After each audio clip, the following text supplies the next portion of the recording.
yes, this is your favorite show, Sports Unfolded, with your favorite hosts, Eric and Ron.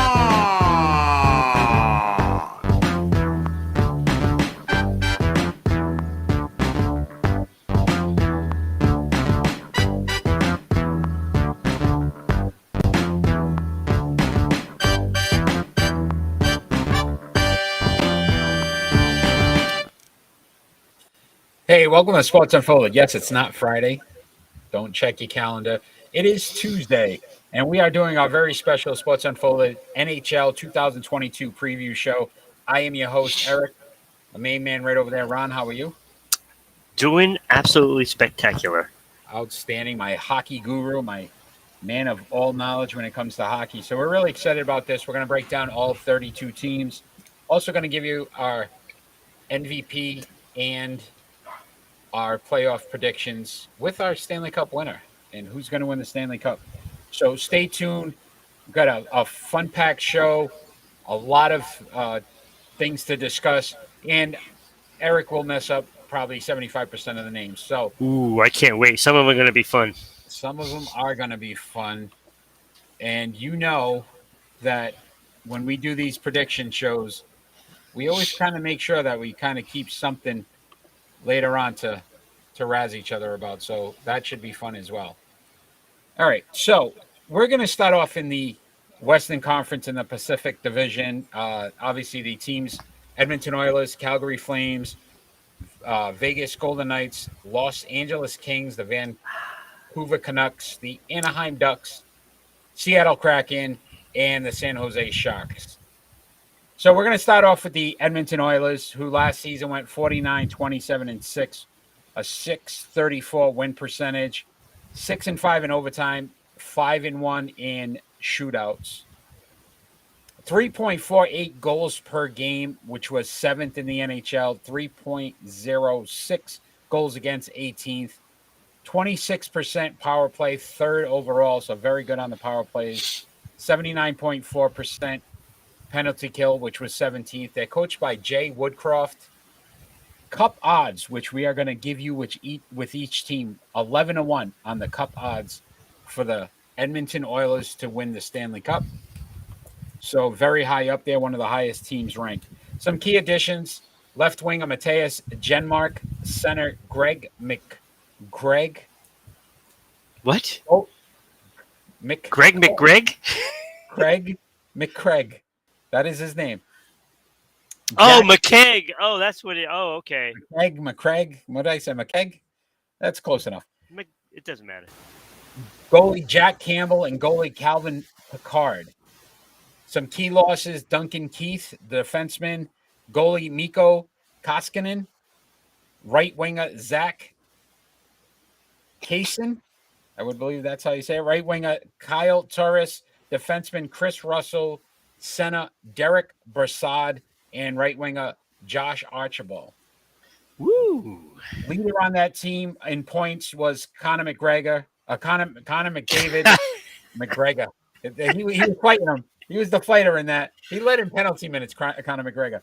So Connor McDavid, 123 points. Leon Draisaitl, 55 goals, led the team. Assists was McDavid with 79. Penalty minutes, Evander Kane with 60. Plus minus, McDavid led the team with 28. Goaltender was Mikko Koskinen, 27, 12, and 4 with a 3.10 goals against, a 903 save percentage. That has changed. Jack Campbell has come in from Toronto, 31, 9, and 6 last season. He had 5 shutouts, 2.64 goals against with a 914 save percentage. So an upgrade at the goaltending. What can you tell us about the Edmonton Oilers, Ron? Well, they're going to be pretty much right where they were last year because, they really didn't go out and get that big defenseman like they really should have. I really think that they should have gone and got a guy that can defend. Somebody, obviously not Chara, but somebody in that kind of a category where he's just so big and so tough defensively that he's going to stop most of the offensive threats in your end. And if they were to do that, this team could be a cup contender. But without that, they're not a cup contender because they are just so susceptible to pressure. So And if one they, of their top yeah, defensemen, Darnell Nurse. I know yep, you have some opinions on him. overpaid. Yep, 9.25 million for this upcoming season. What about Brett Kulak and Tyson Barry, who are also very highly paid defensemen on this Yeah, team? well, Kulak, despite um, having 21 points, um, he was a negative on this team, and so defensively he is a liability. And you know, I think that's where they should have made the improvement because you're thinking of a top four defenseman. Out of their four, he is the weak link on that. And if they would have improved him, gotten going after somebody to replace him, I think that defense would have been strong. And I think, you know, they could have been a contender. And at 11-1, I don't buy it. I don't buy it. All right. Well, what about the addition of Jack Campbell in between the pipes? Is that going to be an improvement, which could Yeah, help? it is an improvement.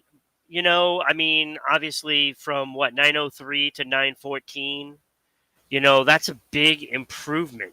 It doesn't seem like it's that much when you're just staring at those numbers, but you're looking at somebody that, you know, can at least turn away an extra shot or two, in a game, and that shot or two could be the difference. Yeah. Again, half a goal against difference. Right. And you think about the amount of goals that Edmonton can score. That again, I really like this team. We'll discuss our predictions later on. Definitely a playoff contender, Yes. Oh, absolutely. regardless of what happens there. But really like that first team right off the bat. We went with some of the big hitters. So we're going to talk next about the Calgary Flames. Yeah, we didn't even talk about, Conor McGregor. Conor McGregor. I mean, No, in all seriously, we didn't talk about McDavid, who probably is the best player in the league, right now. Yeah. But if you're going to get paid $11 million, 12.5. well, whatever it is, 12.5, that doesn't leave you a whole lot of room to improve, especially when you have Draisaitl there, and he's going to want big money too. And I mean, you're looking at two guys that are going to get paid a lot, and that doesn't leave much room to pay anybody else. And you need to pay a defenseman. Yeah, definitely. Look, we've talked about it with some of these teams, the Edmontons, the Torontos, not having the defenseman could hurt them. But also feel like in hockey, you do get those trade deadlines, and sometimes these teams make those big moves. Speaking of a lot of change, Calgary Flames 50, 21, and 11 last season, a .677 win percentage, 4-9 in overtime, 2-2 in shootouts, 3.55 goals per game, sixth overall in the NHL, 2.51 goals against, which was third. So you think about the Flame, very high scoring team, obviously held their opponents to a very low goals against. 22.9% power play, which was 10th, and 83.2 on the penalty kill, which also ranked 10th. Coached by Daryl Sutter. Odds for the Cup, 18-1. So some key additions. They picked up Jonathan Huberdeau. We know about that move. Center Kevin Rooney, defenseman Mackenzie Weegar, defenseman Nicholas Melichi, and defenseman Dennis Gilbert. But some key losses there. They lost Johnny Gaudreau, Matthew Tkachuk, defenseman Eric Gudbranson, right winger Kali Jarnkrok, center Ryan Carpenter, and right winger Brett Ritchie. Elias Lindholm led the team in points. Lindholm led them in goals with 42. Ramos Anderson, 46 assists, led the team. Penalty minutes, Milan Lucic with 84 minutes. Plus minus was Lindholm at a plus 61. So that was pretty impressive. Goaltending, Jacob Markstrom, 37, 15, and 9 last season, a 2.22 goals against and a 9.22 save percentage. So outstanding goaltending. Yeah, in the regular season. Yeah. Your thoughts on the Calgary Flames? Look, I think they basically swapped out, Kachuk and Goudreau and basically got Huberdeau and Kadri in there. I think Goudreau and Kachuk are slightly better. And I failed to but mention Audrey. Yes. yeah, but I think because of the division, it's going to be okay for them. I don't think it's going to change a thing. The problem will be the playoffs. They basically were a sieve in the playoffs last year. They can't do that again.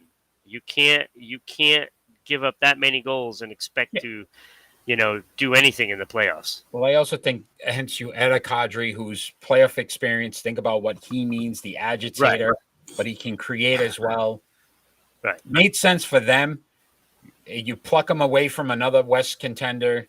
Yeah. Smart move. Look, this team very easily could have went from a top contender to a bottom contender with some of their losses. And I thought they did a very good job of actually replacing. I think they did. Yeah. So defensively, go ahead. Like you said, with Lindholm, he had 82 points last season with 42 goals, and he's going to be out there with Huberdeau. That's going to be a great line with Toffoli on the right. Like that, that's a good line. That's just as good as anybody in the league. And then you have Kadri coming in. Now he's got Magiapane on the left side. Yeah. So he had 35 goals. So he's going to be able to set him up with the goal scoring. And they're hoping that Coleman could basically blossom into a goal scorer with Kadri on his side. And if that happens, then you're looking at two solid lines for this team rather than all the eggs in one basket. So it might actually be a blessing in disguise that, Goudreau signed somewhere else. Yeah, look, I think, honestly, this is a team that scary could win the cup if everything comes together. If these guys gel quickly, to your point now, your first line, your second line are very strong. Yeah. And again, how do you play defensively will be the key. Can those defensemen step up? You've got a great goaltender. You're just going to need some protection to help him out, especially in the playoffs. But this, again, another playoff contender team. Very good division. All these teams are actually really good. They've improved a lot during the off season. A lot.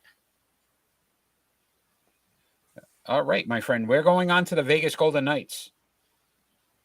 43, 31, and 8 last season, a 573 win percentage, 5-4 in overtime, 4-4 in shootouts, 3.20 goals per game, which was 12th, 2.98 goals against, 15th, 18.4% power plays, 25th, 77.4% penalty kills, which was 21st. They are coached by Bruce Cassidy, former Bruins coach. Cup odds, 20-1. Key additions, they added goalie Michael Hutchinson. Key losses, Max Picciarelli, right winger Evgeny Dadvanov, left winger Matthias Janmark, and defenseman Dylan Coughlin. Jonathan Marchessault, correct? Marchessault, 66 points last season, led the team. He also had 30 goals, which led the team. Chandler Stevenson, 43 assists. Keegan Coleslaw, 68 penalty Wait, minutes.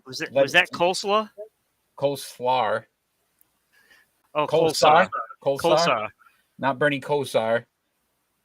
Plus minus was Zach Whitecloud at plus 21. Their goaltender is Robin Lanier. We talked about him, right? Is he hurt? He's currently out, correct? Yes. So 23, 17, and 2 last season, 2.83 goals against with a 907 save Robin percentage. Leonard was supposed to be their goaltender, and it's been a disaster. Right. So currently, what?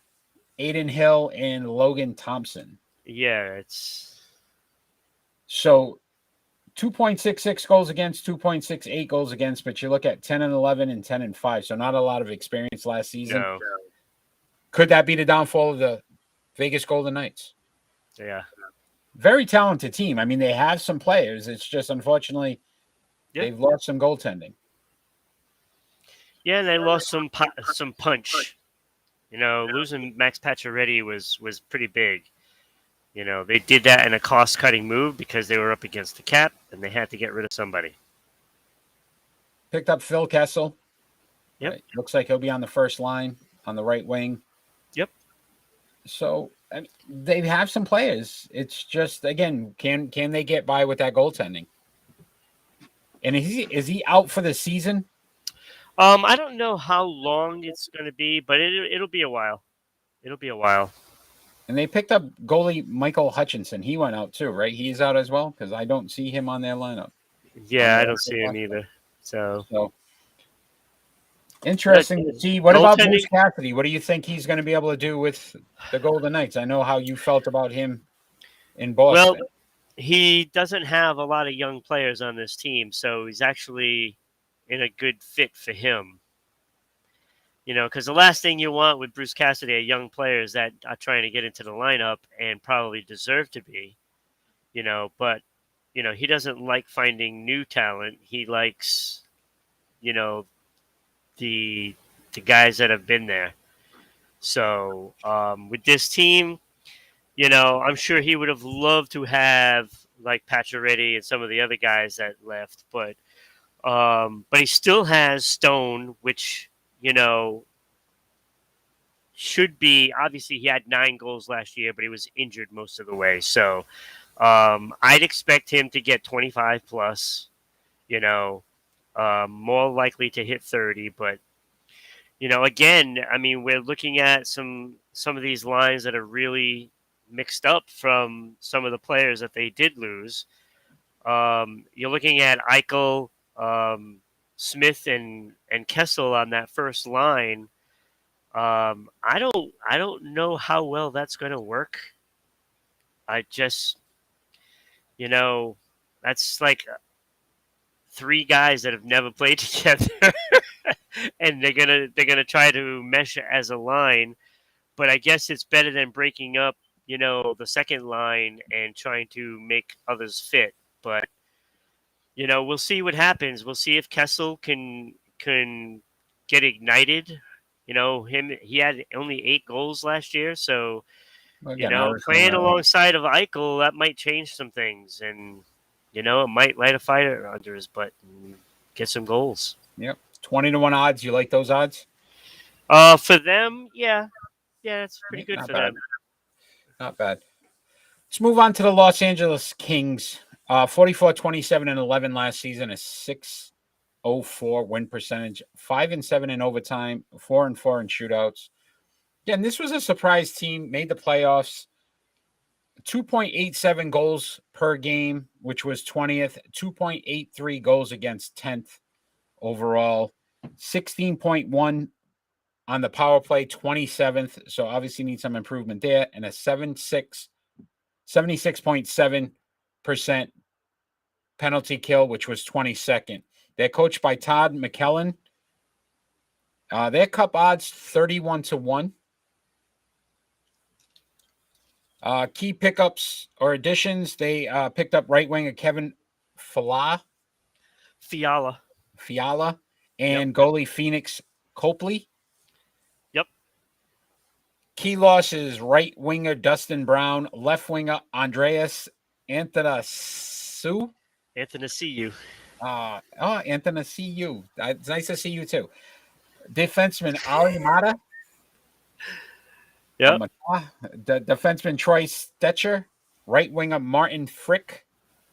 Defenseman Christian Wolanin. And defenseman Austin Strand. Lennon. Oh, it's close enough.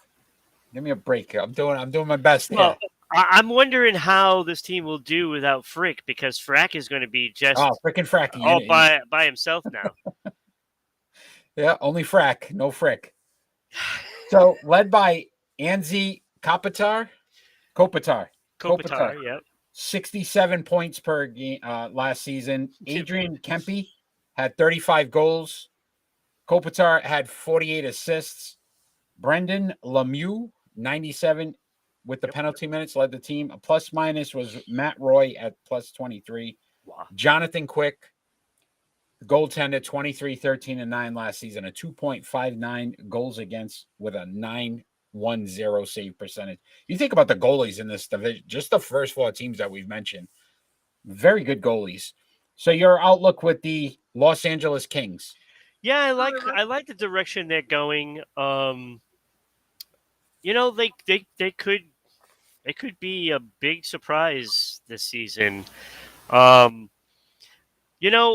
added Fiala, who had 33 goals last year in Minnesota, and that's going to hurt Minnesota, to be honest with you. Bringing those 85 points, and he's going to be on the line with Kopitar and Kempe, and that is going to be a dynamic line. That is going to be fun to watch. It's just the depth on the forwards is probably the biggest issue for them. After you get through that second line, it's really bare. It's a lot of guys that don't have much experience. They don't put up the huge numbers. So they're going to have to make sure that those top 2 lines are going at all times every night. And that's not always easy. So, you get a good defensive team comes in, they can get shut down. And, but I like the direction they're going in. A lot of these younger players, could blossom. They could have a good season. You're looking at like Lafalo, who had 17 goals last year. Is he going to be able to, at least match that? That's what they're hoping that he's going to get 20 plus. I would imagine that they're looking for 20 out of him. And, so guys like Deneau with 27 goals, he's got to get there again, because if he doesn't, that's going to hurt the team. If you don't get 27 goals out of your second line center there, then you're going to take a step back. And there's teams behind them that can catch you. Yeah. Look, it's a very interesting division, because there are some teams that we talked about last season that could make some improvements that honestly would get them ahead. So your outlook, again, did you like the odds there with the Kings? I actually 31 to 1. I would have actually liked to see Las Vegas and LA swapped. I think LA is going to be a better team. Okay. Fair assessment. Very good, though. So we are going to move on to the Vancouver Canucks. Mm-hmm. And again, another interesting team, a team that we've definitely talked a lot about. Last season, 40, 30, and 12 with a 56-1 win percentage. 5-7 in overtime, 3-5 in shootouts. 3 goals per game average, which was 18th. A 2.82 goals against, which was 8th. 23.5 on the power play, 9th overall. 74.9 on the penalty kill, which was 30th. Coached by Bruce Boudreau. Cup odds 41 to 1. Oh, wow. That is harsh. So key additions: center Curtis Lazar, center Dakota Joshua, right winger Andrei Kuzmenko, Yep. right winger Isla Mika Hive, Mikheyev, defenseman Christian Wolanin, and goalie Lennon. Yep. Colin Delia. Delia. Let's go with Delia. Key losses: Okay. they lost goalie Jaslav Halak, Yep. defenseman Brad Hunt, left winger Juho Lemenko, and left winger Matthew Highmore. I'm So glad it's Euro. Yoho. I don't know. Oh, I'm loving this. This is making this show all worth it. As usual, with my hockey pronunciations, I know It's how Eric the Butcher. the butcher. Yes, I'm the next star of the boys. Yes, I'm gonna be yes. All right. Points leader for this team was JT Miller, 99. Miller with 32 goals. Miller Signed a also with big contract. 67 assists. Tyler Myers, 66 in the penalty minutes, led the team. A plus minus was Connor Garland at plus 18. Thatcher Demko, 33, 22, and 7 with a 2.72 goals against and a 915 save percentage. Again, another outstanding goalie. Your thoughts on the Canucks? I know you're pretty high on this team. Look, I guess the Vegas odds just looked at their regular their season as a whole, and not since Bruce took over. Since he took over, that was a playoff team. This team is much improved. I've got them making the playoffs, and uh, they didn't get any respect for 41-1 odds. If I was Vancouver, I would be betting that they make the playoffs. Yeah. So, any keys on any of the lines that you really like that would cause? Yeah, the fact that they retained JT Miller, gave him a big contract. Him and his 32 goals, 99 points, fantastic season. Look, Lazar, I know they have him slated to be on that second line. I'm not so sure he's that good to be on the second line, but Lazar has some scoring ability. And if he can connect with Bo Horvat and Kozlin, Right, I'm not the only one. Okay. I can't read my own writing. Kozlin. Yes. Yeah. If he can connect with those two players, I think they have a potential solid second line. It's not. Look, I think they should have Peterson up there on that second line. 32 goals, but I don't know. Like, Bruce Boudreau, he's a very, very good coach, and he put Mikheyev with Peterson, and they have played well together. So they're going to try a rookie out with them on that third line. I mean, whether it's really the second line or the third line, it doesn't really matter. As long as you have two lines scoring, you can do some damage in the league. But you have to have that second line going. The Bruins found that out. And there's other teams that found that out. If you don't have a second line, you don't really have, a championship team. Period. Yeah. So you got to understand, you got your starting line can't be out there the entire time, and if you're not getting production from that second or third line, ultimately it does cost you. Oh, absolutely. But I like that, and I like their defense. Their defense is nice. I believe everybody was a plus in the plus minus department on that defense, and that is saying something for the start that team had. So, Ekman Larson, what a great defenseman he's turned out to be. Quinn Hughes, 8 goals, 60 assists on the season. Wow. He is fantastic. So I'm surprised he didn't get a bigger look for Norris Trophy because, for him to do what he accomplished, after the team start, they were close to making the playoffs and they were not anywhere near good enough before Bruce Boudreau got there. So I think this team is going to do well, and I think probably come in third. Well, especially in its division, that's really good. It's really good. No, great insight. Again, if you're just joining us, this is Sports Unfolded 2022 NHL preview show covering all the teams. We are currently on the Western Conference in the Pacific Division. We are going to move on to the Anaheim Ducks. As soon as I find them. There they are. Anaheim Ducks. That's funny because I was looking for it too on the graphics. So they were 31-37-14 last season, a .463 win percentage, 5-9 in overtime, 4-5 in shootouts, 2.78 goals per game, 24th. So obviously need some improvement in the goal scoring, but they also 3.24 goals against, which was 23rd. So the bottom half of the league.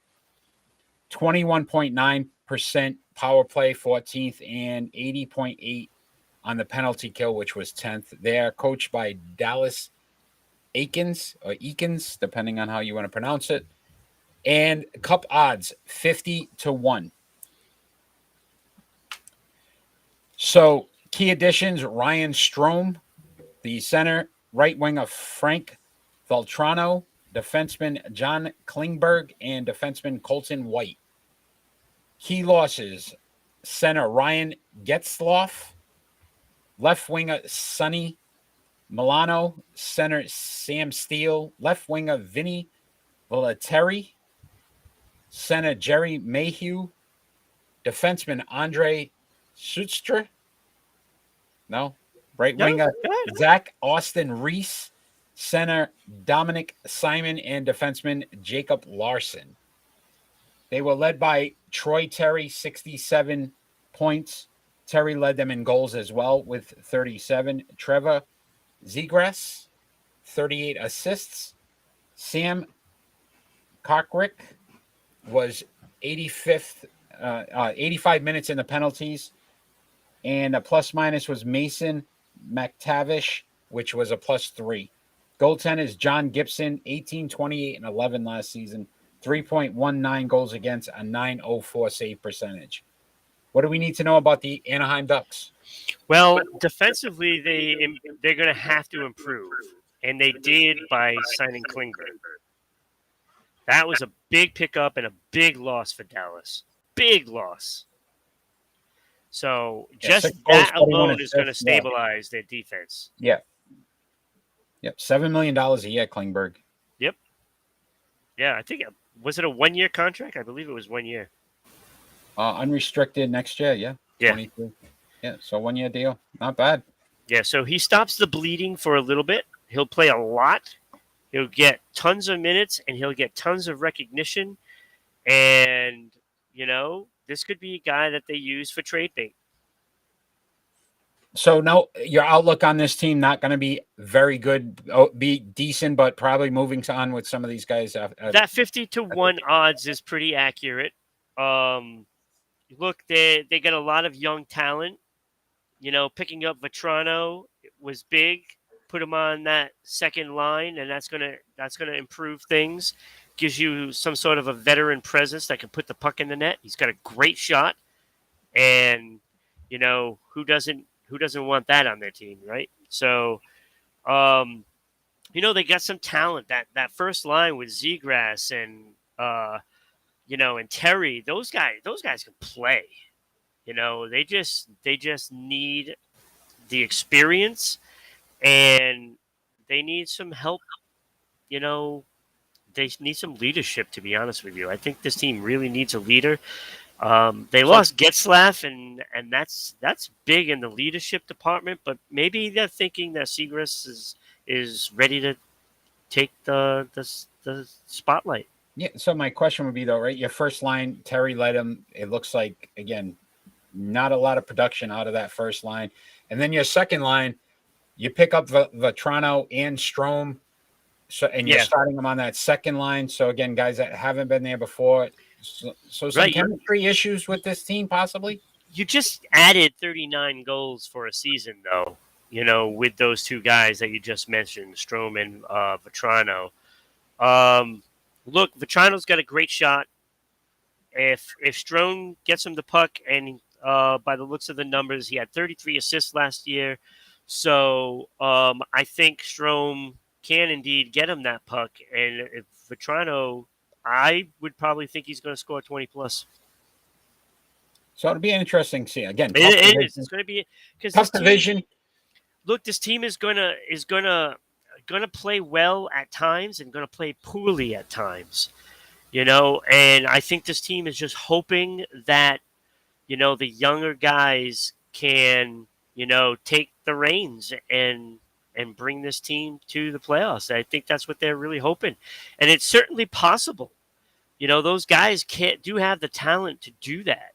It's just, will they get enough help on the blue line to do that? And they're hoping Klingberg could clean up most of that problem.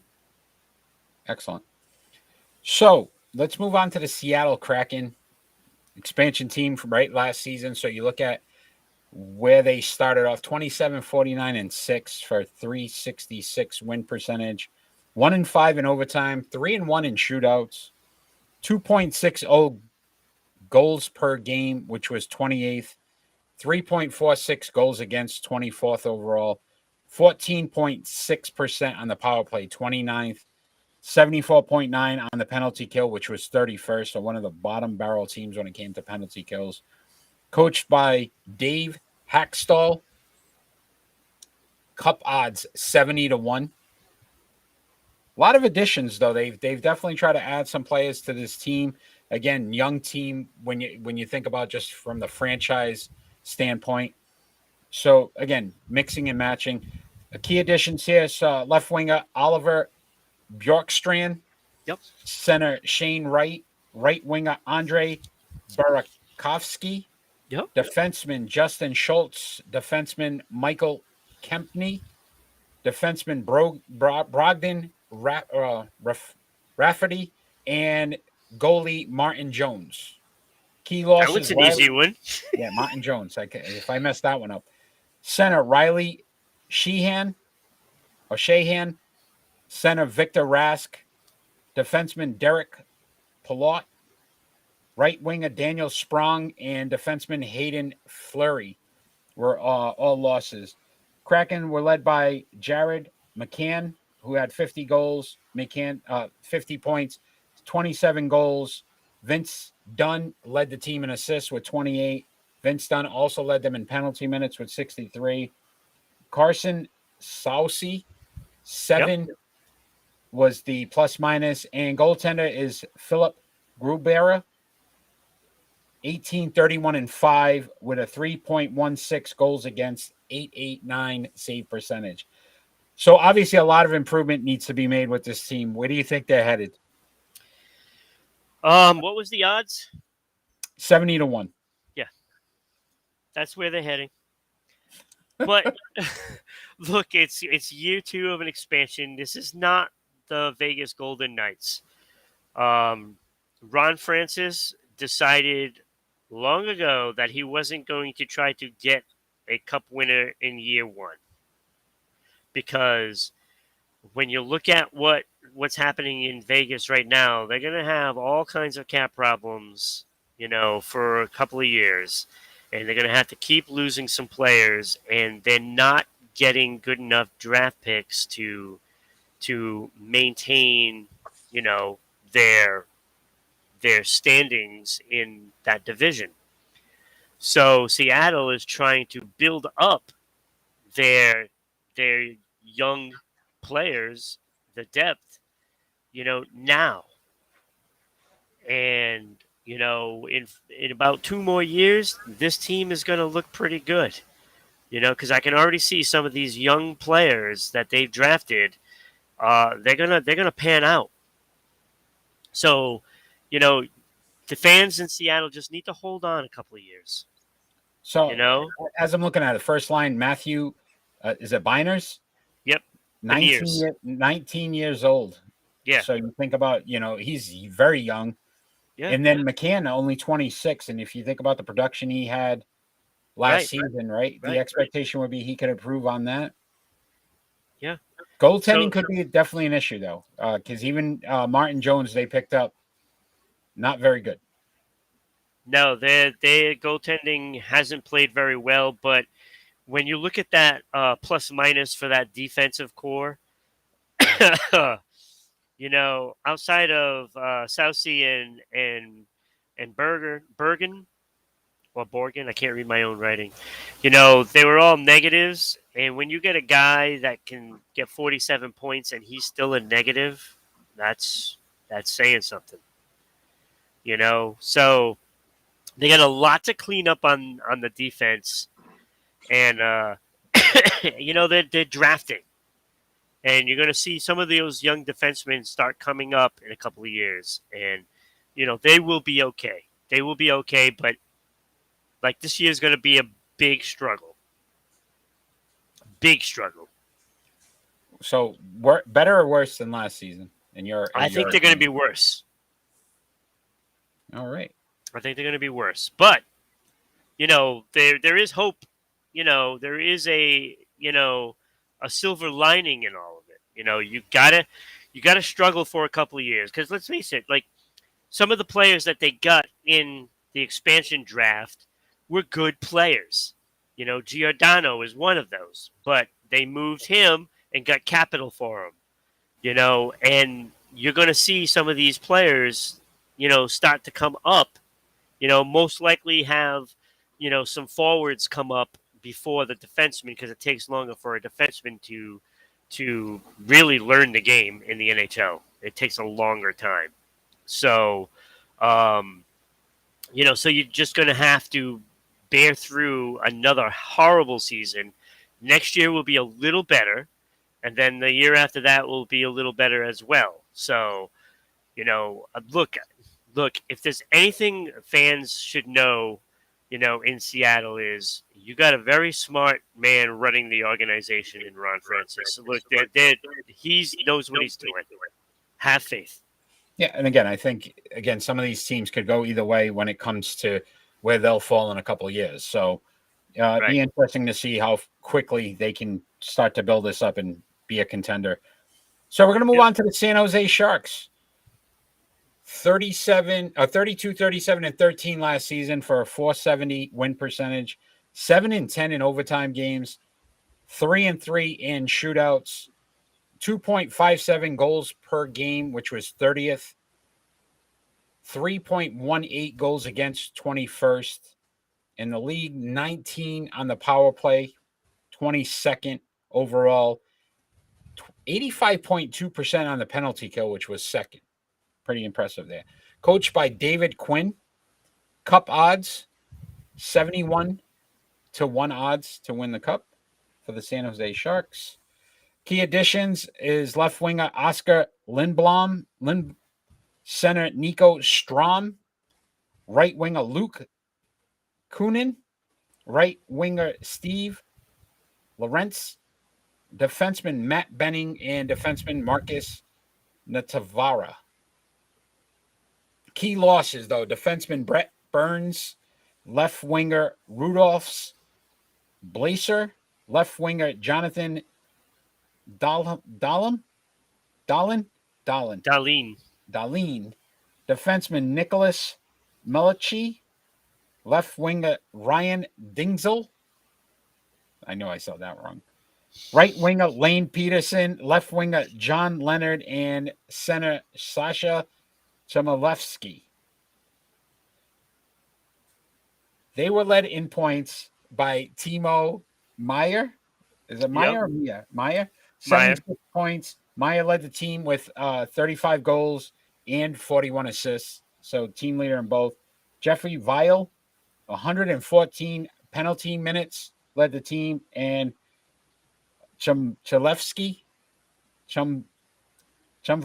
right, was the plus minus at +2. Goaltenders James Reamer, 19, 17, and 10, 2.90 goals against with a .911 save percentage. What do we need to know about the Sharks? Well, you said that the team leader was a +2. 2. Yes. Okay, so now when you gave the key losses, there was a lot of names there. So they know that they were not getting it done. So they did a nice big house cleaning. They got a lot of young players on this team, but Timo Meyer and Hurdle uh, and Barabanov, Okay. those guys. The load is on those shoulders right there. I mean, they have some guys like Couture, 23 goals. He's on the second line. That's great. Lindblom with 12. That has to be better. When you're on Couture's line, you need to score more than 12 goals, period.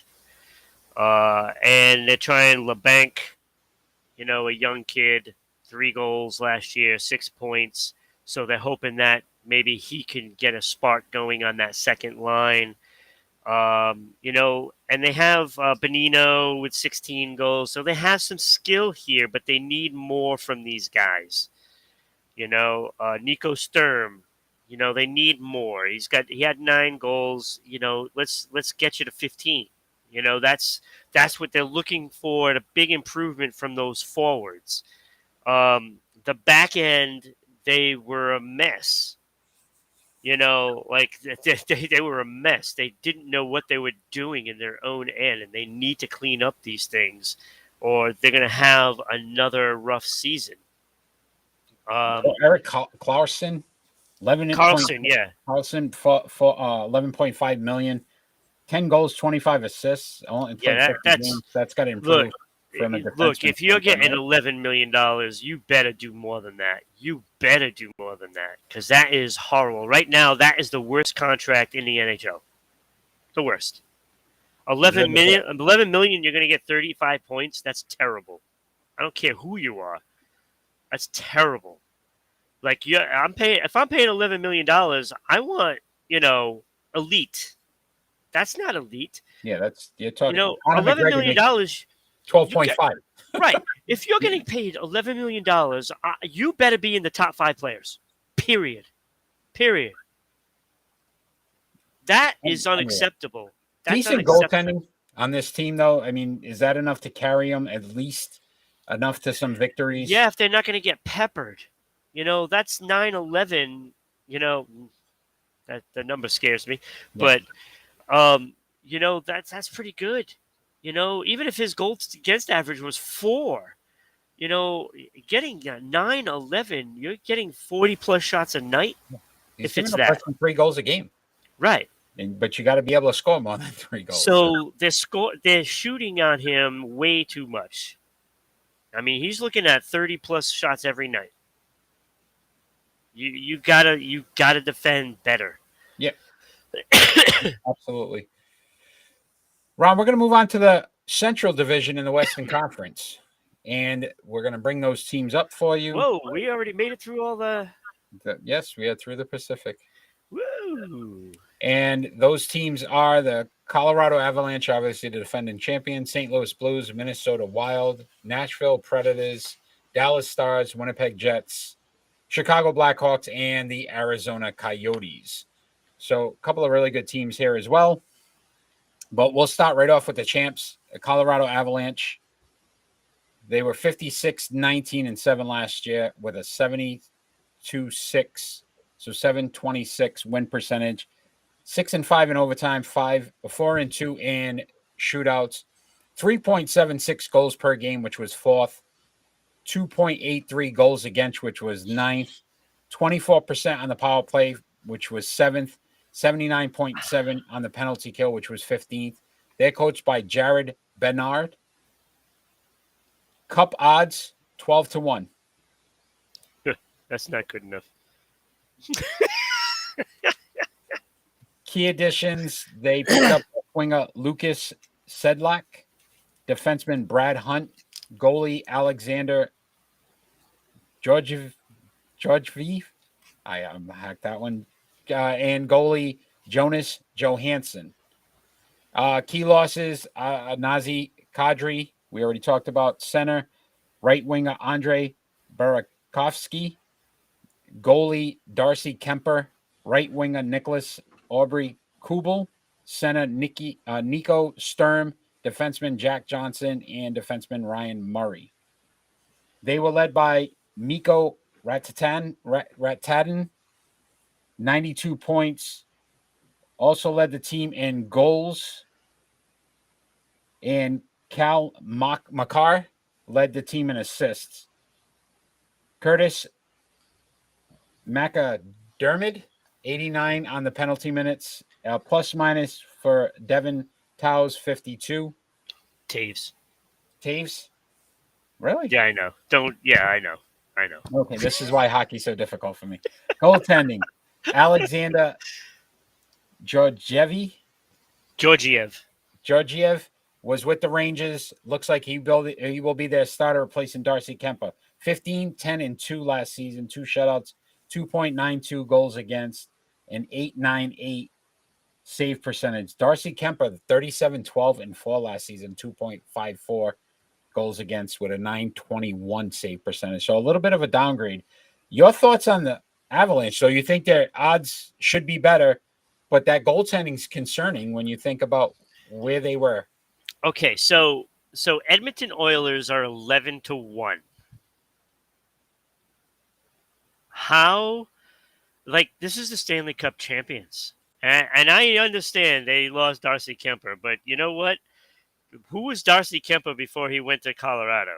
You know what I'm saying?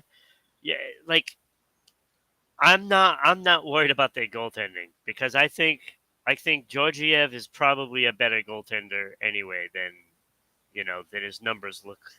That's a pretty And yeah, it is. And I believe that's what Joe Sakic was thinking too when he made the move to get him. And you also have Francouz, who, has a 916 save percentage last season. And let's not forget, Darcy Kemper didn't play every game in the playoffs. Yeah. Francouz played some in there too. So, look, I think that goaltending is going to be fine because, first of all, their defense is that good. Like, I like their defense. Like, Taves and Makar and Manson, those are, to me, those are all-star defensemen. And, I think they're going to be fine. And I think they're going to make another run. They definitely put a bulk of their money into the defensemen as I look here. But then again, we didn't even mention McKinnon. Yep. Right, and his talent, that first line is very lethal. Second line, again, very potent with guys averaging, 43. Yeah, they brought in 52 points. They brought in Evan Rodriguez from Pittsburgh, and his numbers. What did he have? 29 goals. Is that what he had? 29? 19, 24. Oh, 19. I knew it was a 9. That's all. I can't read my own writing. 19, 24 assists. Yeah. Yeah, I mean, look. If you're going to get 19 goals from Rodriguez, you'll take it. I mean, they're hoping for 20 plus.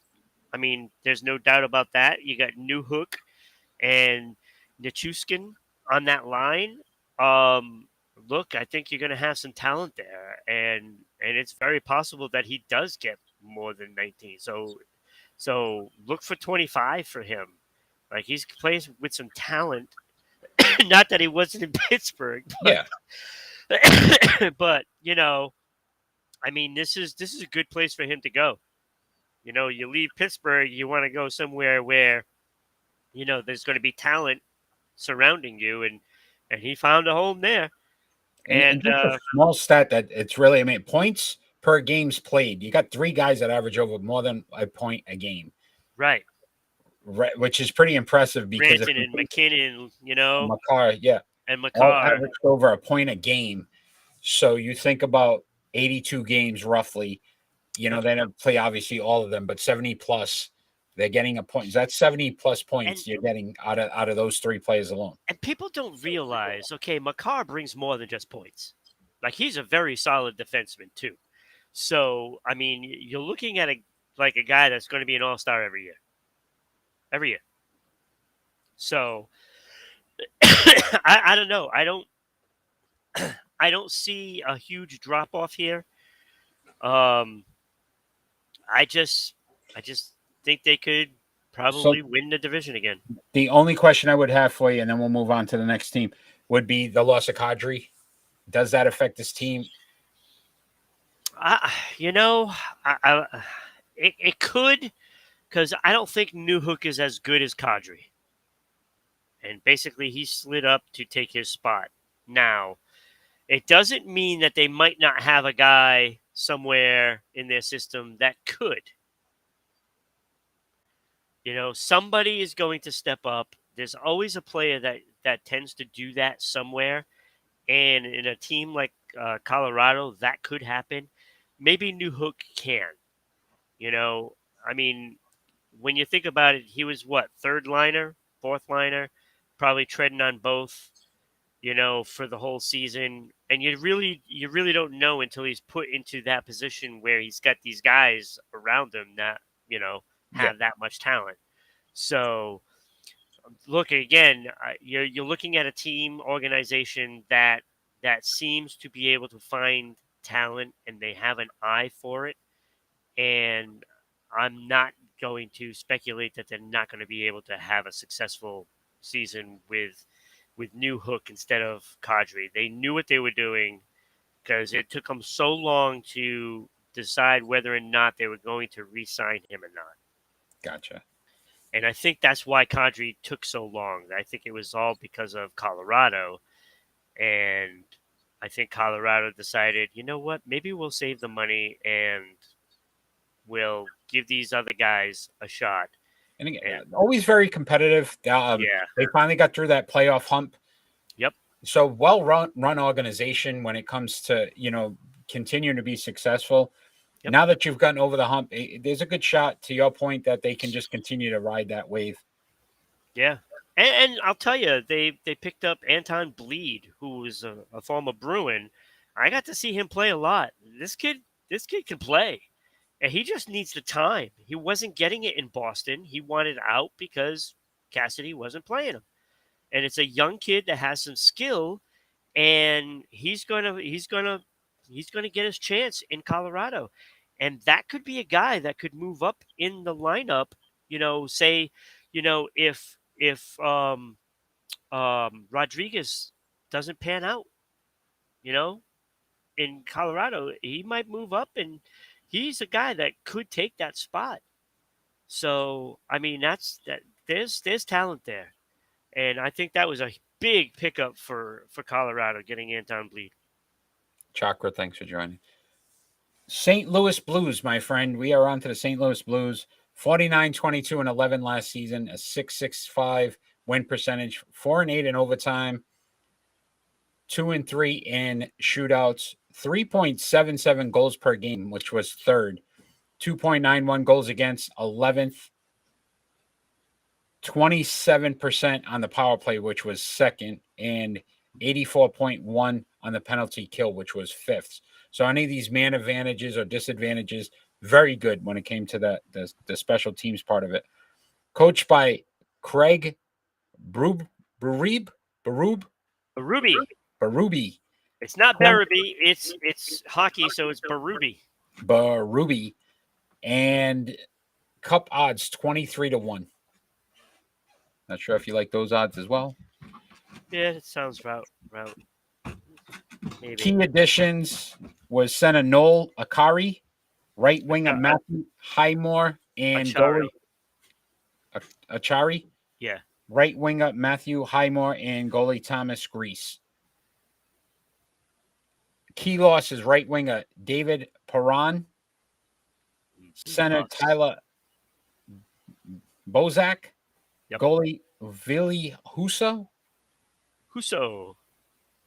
center Dakota Joshua, goalie Charlie Lindgren, and left winger Mackenzie McEachern, Sure. McEachern. if you say so.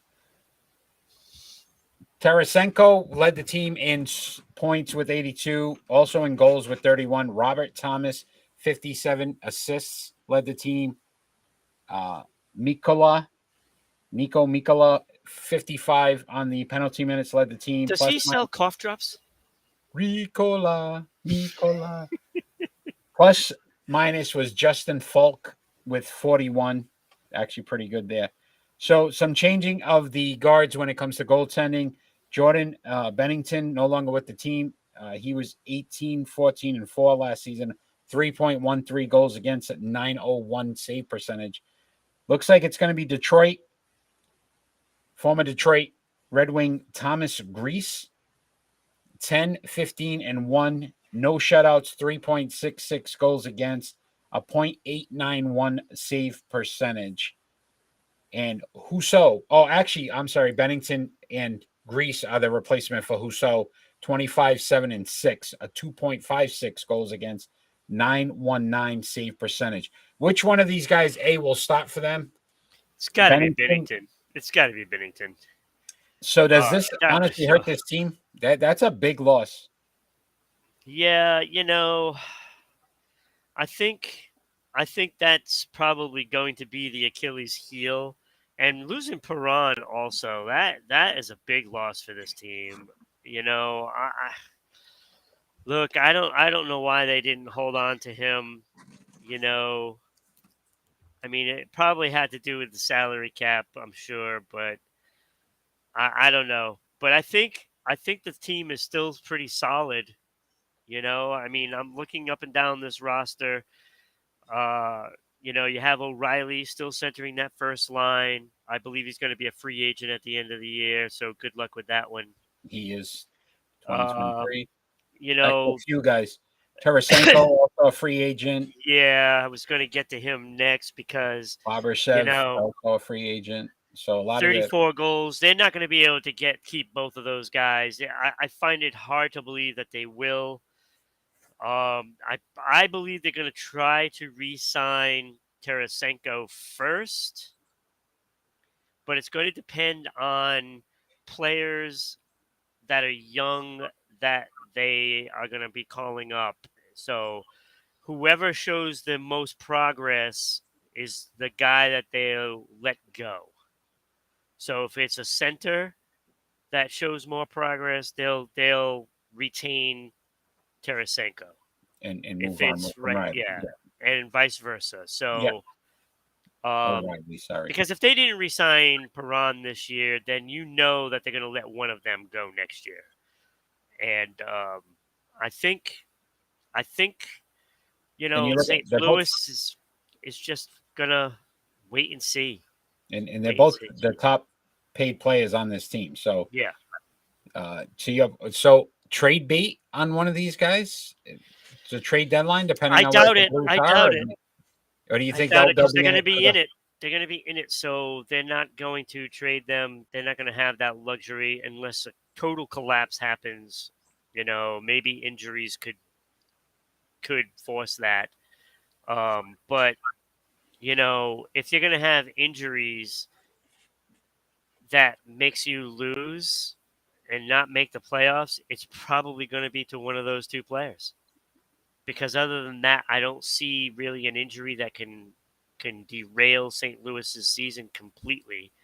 Even if you take one defenseman away, it's not going to derail the season. If you take one of those two guys away, Tarasenko or O'Reilly, the season is pretty much done. Yeah, look at the points on that second line as well. 76, right. 77, 82. So that second line is definitely a strength. Yeah, it's really the first line. Yeah. I mean, that's what you're looking at. And this team is, like, if you want to compare them to anybody, you know who I'm going to say. This is the Boston Bruins on paper. This is the Boston Bruins. Really that second line, of Krejci, Hall, and Pasternak is the better scoring line. But it's not the number one line. Yeah, no. Pretty cool. Good. Very good discussion. We're going to talk about the Minnesota Wild.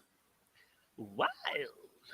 They were 53, 22, and 7 last season, a 689 win percentage, 11 and 3 in overtime. That's pretty impressive. 5 and 4 in shootouts, 3.72 goals per game, which was fifth, 3.04 goals against, which was 16th, 20.5% on the power play, which was 18th, 76.1% on the penalty kill, which was 25th. Coached by Dean Evison. Yep. Cup odds 24-1. Key additions was center Nick Petan, defenseman Andre Sustru, and goalie Philip Gustavsson. Key losses: left winger Kevin Fala, you already said, correct?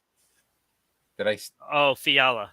Yeah, goalie Cam Talbot, center Nick Bajugstead, defenseman Jordy Ben. Yeah, Jugstead. Jordy Ben. I knew you were going to mess that one up. Yeah, and left winger Nicholas Deslauriers. Delorier? You guys in hockey with these names. Points was Kill Capriz. I always mess his name up. Kirill the Thrill? Kaprizov. 108 points. He also led the team in goals with 47 and assists in 61. Brandon Dehame, 122 penalty minutes, led the team. Alex Golovsky, 41 plus 41. So some change here as well. Talbot obviously out as the goalie. He was 32, 12, and 4 last season with a 2.77 goals against, 911 save percentage. Marc-Andre Fleury and Capo Kokkanen. Okay, yep. 12, 8, and 3, 2.87 goals against, 910 save percentage, 910 save percentage for Fleury as well. Again, we thought when they picked up Fleury last season, like he was going to be that ultimate starter, and he couldn't really pass Talbot. Does he make that move again? He's up there in age now at 37. What do you see from him? And now, he's going to be the number one. Obviously, they got rid of Talbot, so that way Fleury could be the number one. I'm not sure I agree with that move because, 37 years old. How long is he really going to play for? But maybe Gustafsson can blossom into something. I'm not so sure. Yeah, 3.55, 5 and 12 last season. Yeah, he's got to show a lot more than that to I'll tell you, this could be a big problem if Fleury doesn't stay healthy. He's 37 years old. How much can he play? So Gustafsson is going to have to play at least 30 games. He's going to have to. Yeah. At least. And I would say you gotta get 40 out of him.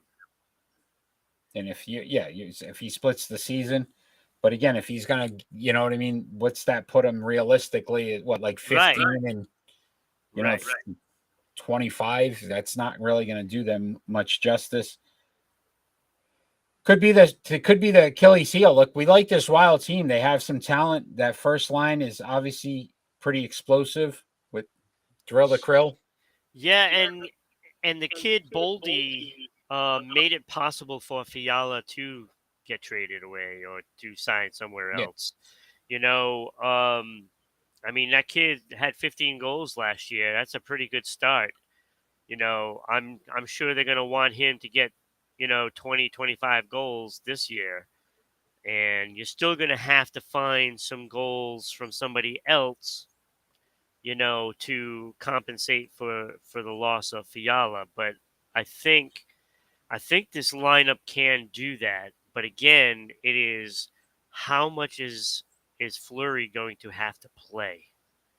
And that could ultimately cost them in the playoff run. Yeah, and So again, they gotta spell him during the season. you're investing $3.5 million. Expectation is he's going to play probably 75% of the time. Yeah, and they can't do that. And I think they they can't need to go afford that. 50%.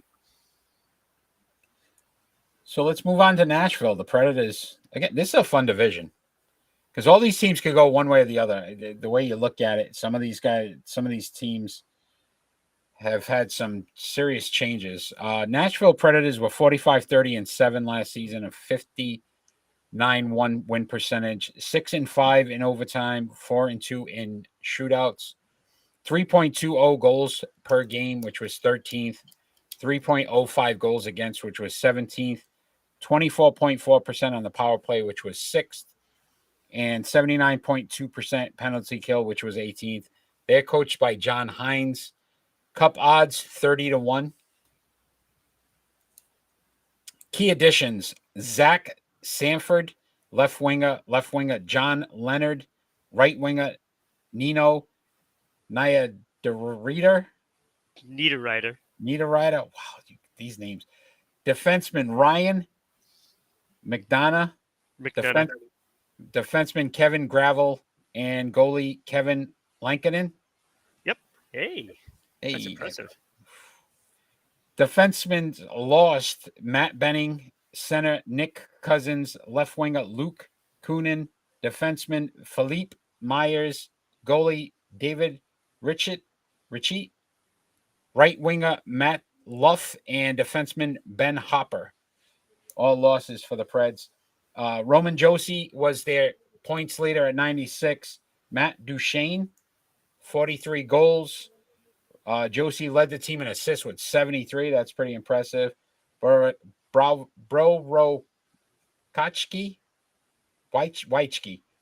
Barokowski led the team in penalty minutes at 151 minutes. Alexandra Carrier, 26 for the plus minus.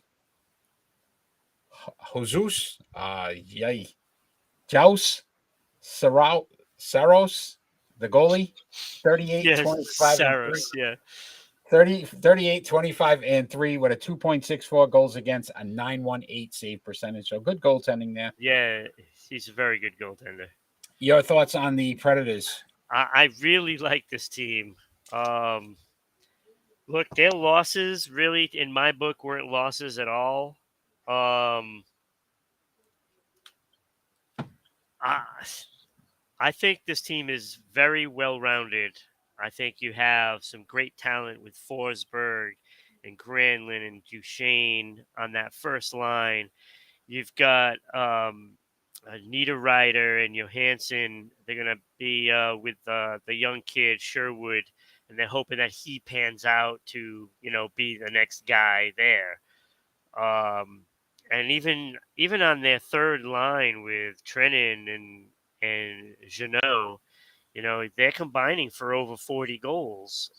That's pretty good. That's pretty good. And then the fact that you have a great defenseman in Yossi, Yep. and Carrier, like that's and Ekholm and McDonough. You have 4 solid D right there. Look, this team is in a prime position, and this could be the ultimate problem for other teams I in the based conference. on what you said, the wins, the additions, the losses, I could see them being the second best team in this division. I have them as the number 2 Right? team in this I could division. see that. I can definitely see that, especially with the goaltending and the lack of questions. Minnesota, I think, took a step back. And Yeah, the Blues, I think, are in flux right now. They could be a definitely move here for the Preds if they stay competitive early. I think they Yeah. got down early last season and then were chasing in this division.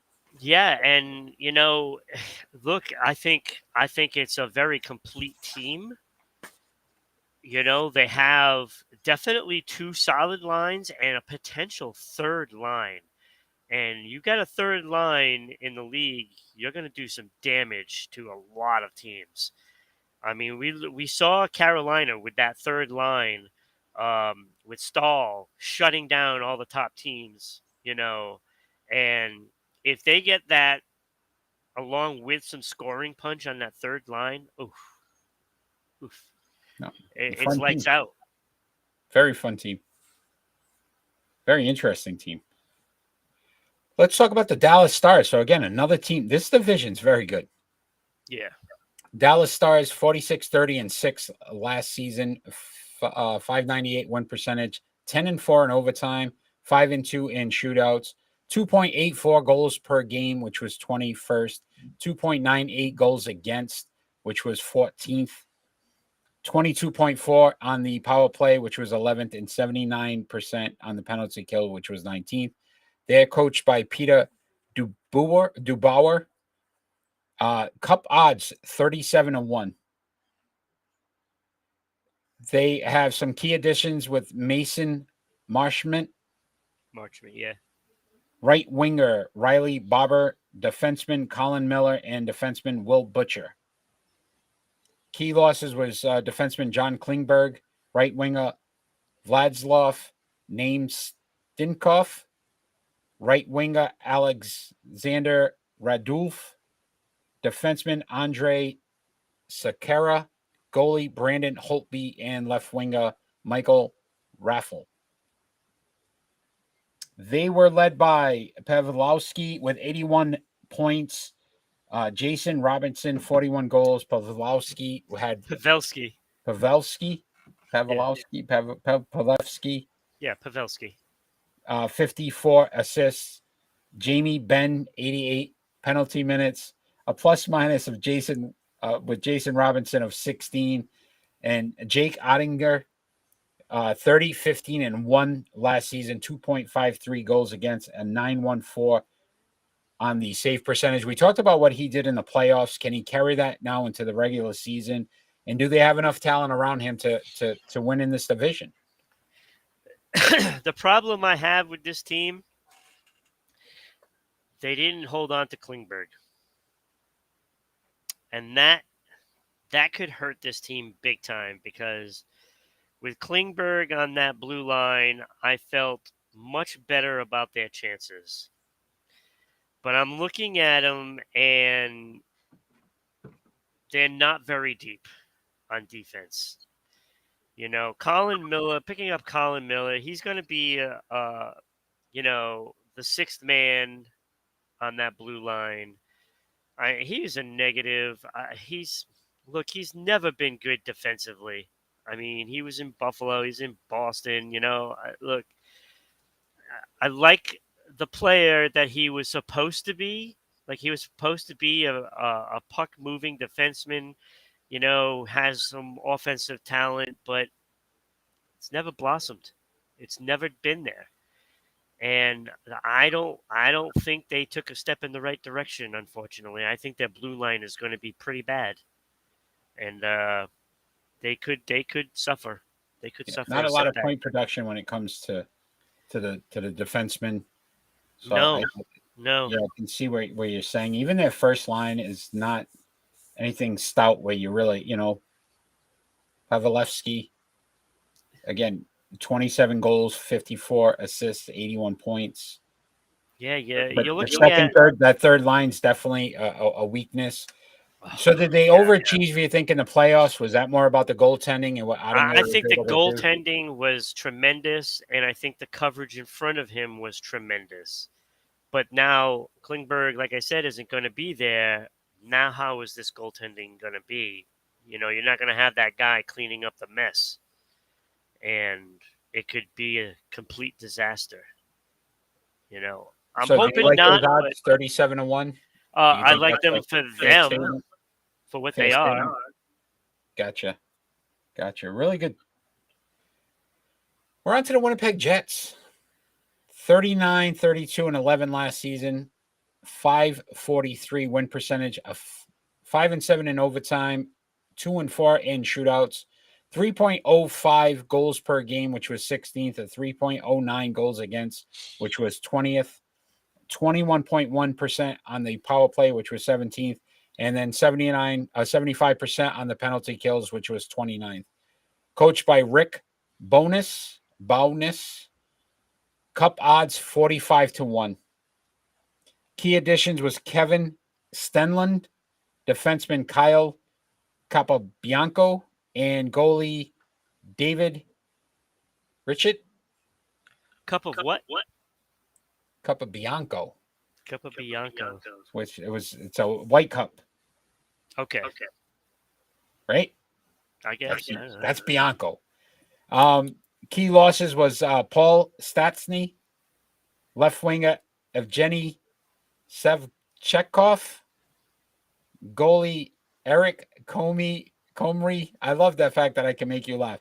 Left winger Zach Sanford and left winger Adam Brooks. Next year, you're doing all the names. Points leader was Kyle Connor at 93. He also led the team with the goals at 47 and assists at 46. Luke Dubois, 106 on the Dubois. Yes. Is it Dubois in French? Yes, Dubois. Dubois. Led the team in penalty minutes at 106. Nicholas Ellers, 18 with the plus minus. Connor Hellebuck, 29, 27, and 10, 2.97 goals against, a 901 save percentage. Your thoughts on the Jets? I actually like the team. Look, they have a lot of talent here. I mean, Connor, Scheifele, and Ellers, that first line is very potent. I mean, you're looking at, 90, over 100 goals between the three of them. Where they could struggle is that second line. Dubois and Wheeler are the keys because they have to do more. And Perfetti is going to be on that line. He's a young kid. 20 years And old. and they're hoping that he does something because Definitely some struggles with the left wingers, right? Harkins. Yeah, their left wing is and because even Dominic. after that, you're looking at nothing. Yeah, their third and fourth lines are definitely not productive. No. And Again, that's in a very tough division when you're talking about some teams that are contenders. You're talking about the defending champs. We talked about the Blues, the Stars, right? The Predators, all those teams that are ahead of them. Do they have enough to at least stay competitive in this division? right. So with this team, it's not very deep. So if they have any injuries, it's going to crush them. The blue line has some decent skill on it, but whether they can defend, we'll have to wait and see. I think they're doing pretty well as a whole. But is that the goaltender saving their bacon or not? That's we're gonna find out this year if they get too much pressure on them. I think that team could struggle. And with the improvements of like Nashville, Dallas, I think that's gonna kind of keep Winnipeg down where they are, kind of in that middle of the ground. They're better than the last two teams that we're going to discuss, but probably not better than the other teams. So to me, on the outside looking in, is Winnipeg and Dallas, but it could go the other way if they do get that young pickup. Those guys that they're hoping and banking on. If they can do that, then one of those two teams can emerge. But I doubt it. We're going to talk about the Chicago Blackhawks next. 28, 42, and 12 last year. Shell of themselves. 415 on the win percentage, 6-10 in overtime last year, 6-2 in shootouts, 2.60 goals per game, which was 29th, 3.52 goals against, which was 26th, 19.2 on the power play, 21st, 76.2% on the penalty kill, which was 24th. Coached by Luke Richardson, cup odds 90-1. Yeah, that sounds about right. Sounds about right. A couple of key additions here. Left winger Max Domi. Left winger Andres Anthony Anthony, see you. Anthony, see you. Oh, that's right. Anthony, happy to see you too. Yes, I remember that now. Right. Colin Blackwell, the center. Defenseman Philip Roos. Goalie Peter Mazek. And goalie Alex Stalak. Yeah, Mrazek. Mrazek and Stalak. Yep. Yes. Key losses was left winger Alex DeBrinket. Center Dylan Strome. Center Kirby Dak. Left winger Dominic Kublik. Goalie Kevin Lackinen. Defenseman Calvin Dehan. Defenseman Eric Gustafsson. Left winger Hendrik Bordstrom. And goalie Colin Delia. They were led by Patrick Kane, 92 points. Kane led them in goals with 26 and an assist with 66. Connor Murphy plus they had 47 minutes on the penalties. And Caleb Jones at a -3 was their plus minus, which was their best one on their team. Why does he sound like a football player? Caleb Jones. It does, right? Kevin Lackinen, 8, 15, and 6. Looks like he's taking over for the goalies. 3.50 goals against with an 8.91 save percentage. Chicago Blackhawks. How much do you want to talk about them? Go ahead. Well, they had one of the worst trades probably known to mankind, trading away a 24-year-old DeBrinket, who was a 30-goal scorer a couple of times. That was really dumb because there's no way you get back in the draft what he was. Look, 30-goal scorers don't grow on trees. And that's basically what they did. They traded, away DeBrinket and expecting that what they were going to get back was going to equal that. Really? Like these are one of those times that you ask yourself, okay, if you're rebuilding, why are you trading away a 24-year-old 30-goal scorer? That is stupid. It makes no sense whatsoever. None. What they should have been doing is trading away Kane and Taves and keeping DeBrinket and build around him. I don't know. It makes no sense to me. I don't think it makes sense to anybody across the league, to be honest with you. And if you ask DeBrinket, he's still wondering, why would they trade me? Yeah. And then Taves, to your point, on the first line, only 37 points last year. Definitely Kane took over, and then there's zero depth on this team. No, there's nothing. And then their goaltending situation. Alex Stalak. Yeah, no, I don't like either goaltender. 7.83 goals against last season. Yeah. And there's one game. 0-1. So not looking promising for the Chicago Blackhawks. If you've got an, I guess the biggest thing. If you got if you have an 889 save percentage, and you're getting 30 shots on net, do the math. You're giving up 4 goals a game. You're not winning games because you literally don't have any scoring punch except for Kane. So let me ask you this question: is this the year that Patrick Kane gets traded? He has to be. I mean, he has to be traded this year.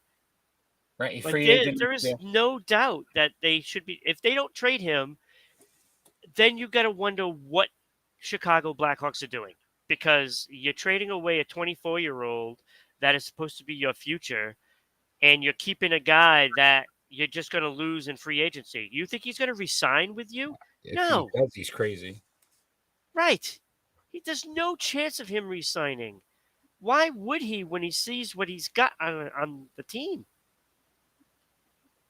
The writing is on the wall. Absolutely. He's gone. So the interesting part is, though, we can talk about this next team, and they are basically going to be competing for the cellar, and that's the Arizona Coyotes.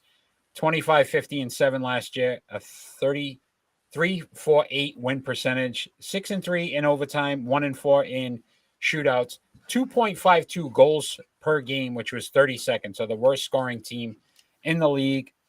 3.77 goals against, which was 30th, which is second to last, or third to last. 13.9 on the power play, which was 30th, and 75% on the penalty kill, which was 28th. Not a lot of positive things going for the Arizona Coyotes. Coached by Andre Torregni. Torregni, is that correct? Sure. Cup odds, Ron, 120-1. Fair? Yeah, that's fair. Key additions, center Nick Bustad, Bukestead. right winger Zach Kaysen, defenseman Troy Stecker, defenseman Josh Brown, defenseman Patrick Nemeth, and goalie John Gillies. Key losses, defenseman Anton Strahlman, right winger Yep. right winger Phil Kessel, defenseman Kyle Capobianco. That's my guy again. Center Alex Galchenyuk. Left winger Louis Erickson. Center Jay Beagle. Right winger Dimitri Jackson. Not spelled like that kind of Jackson. Jaskin. And left winger Antoine Roussel. They were led by Clayton Keller, who had 63 points, 28 goals for Keller, and Shane Gots to be here. No. Gus to spare. 37. I don't know how they get Gus to spare out of that, but that's what they get it. It's Gots to be here. But it is Gus to be here. That's exactly how you spell it. Liam O'Brien led the team in penalty minutes with 106, and Keller led the team with a +3 on the plus minus. Karel Vajamelka. Yeah, sure. 13, 32, and 3 with a 3.68 goals against and 898 save percentage. Dreadful. What can you tell us about the Coyotes? He probably needs to invest in extra padding because he is going to get pelted. Like, he's going to see more rubber than Goodyear. And Goodyear, I expect the check in the mail. Okay. Yes. Sponsor folded, not brought to you by Goodyear Tires. Firestone. We'll go Firestone. How's that? But, is there anything positive to really say? Again, small arena, right? They're moving to that college size arena as well. So this team's just in a complete mess on the ice, off the ice.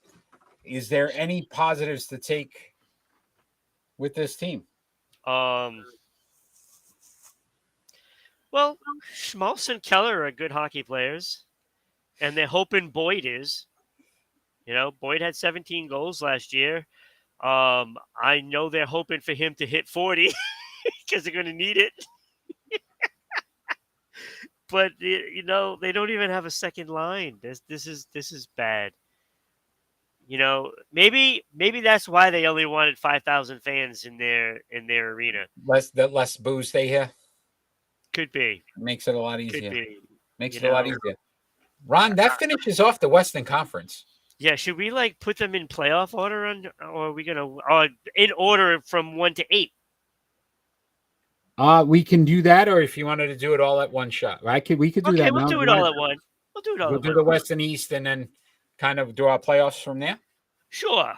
All right, so let's move on to the Eastern Conference, and we're going to talk about the Metropolitan Division. Let's bring those teams up here. As long as I stay awake, I was all excited about getting past the West. And that would be, there's your teams right there. You got the Carolina Hurricanes, the New York Rangers, Pittsburgh Penguins, Columbus Blue Jackets, New York Islanders, Washington Capitals, New Jersey Devils, and the Philadelphia Flyers. This is a really good division. Very good division. Carolina Hurricanes will start off with them. They were 54-20-8 last season. 707 win percentage, 6-6 in overtime, and 1-2 in the shootouts. 3.38 goals per game, which was ninth. 2.44 goals against, which was first in the league. So they had the best goals against. So defensively, you think about what they're able to do. 22% power play, which was 13th. 88% on the penalty kill, which was first. They are coached by Ron Brindamore. Their cup odds, which is best in the entire league 9-1 odds to go and win the Stanley Cup. They had some key additions of left winger Max Picciarelli, left winger Ryan Dingzel, right winger Andre Case, defenseman Brent Burns, defenseman. Okay, you're gonna really be mad at this one. It's not Andre Case. Okay. It's believe it or not, Kasha. Because I know the singer Kasha, and she don't spell it that way. So okay, it's Andre Kasha. Andre Kasha, defenseman Brent Burns, defenseman Dylan Coughlin, and defenseman William Lagerson. Yeah. Key losses was center Vincent Trocheck. Yeah. Right winger Niederreiter. Niederreiter, very good. Defenseman Tony D'Angelo, center Derek Stepan, defenseman Ian Cole, defenseman Brandon Smith, left winger Max Domi, left winger Josh Levo, and left winger Steven Lawrence. They were led in points by Sebastian Aho, 81 points, led the team in goals with 31 goals and assists with 44. Andrei Sevechnikov.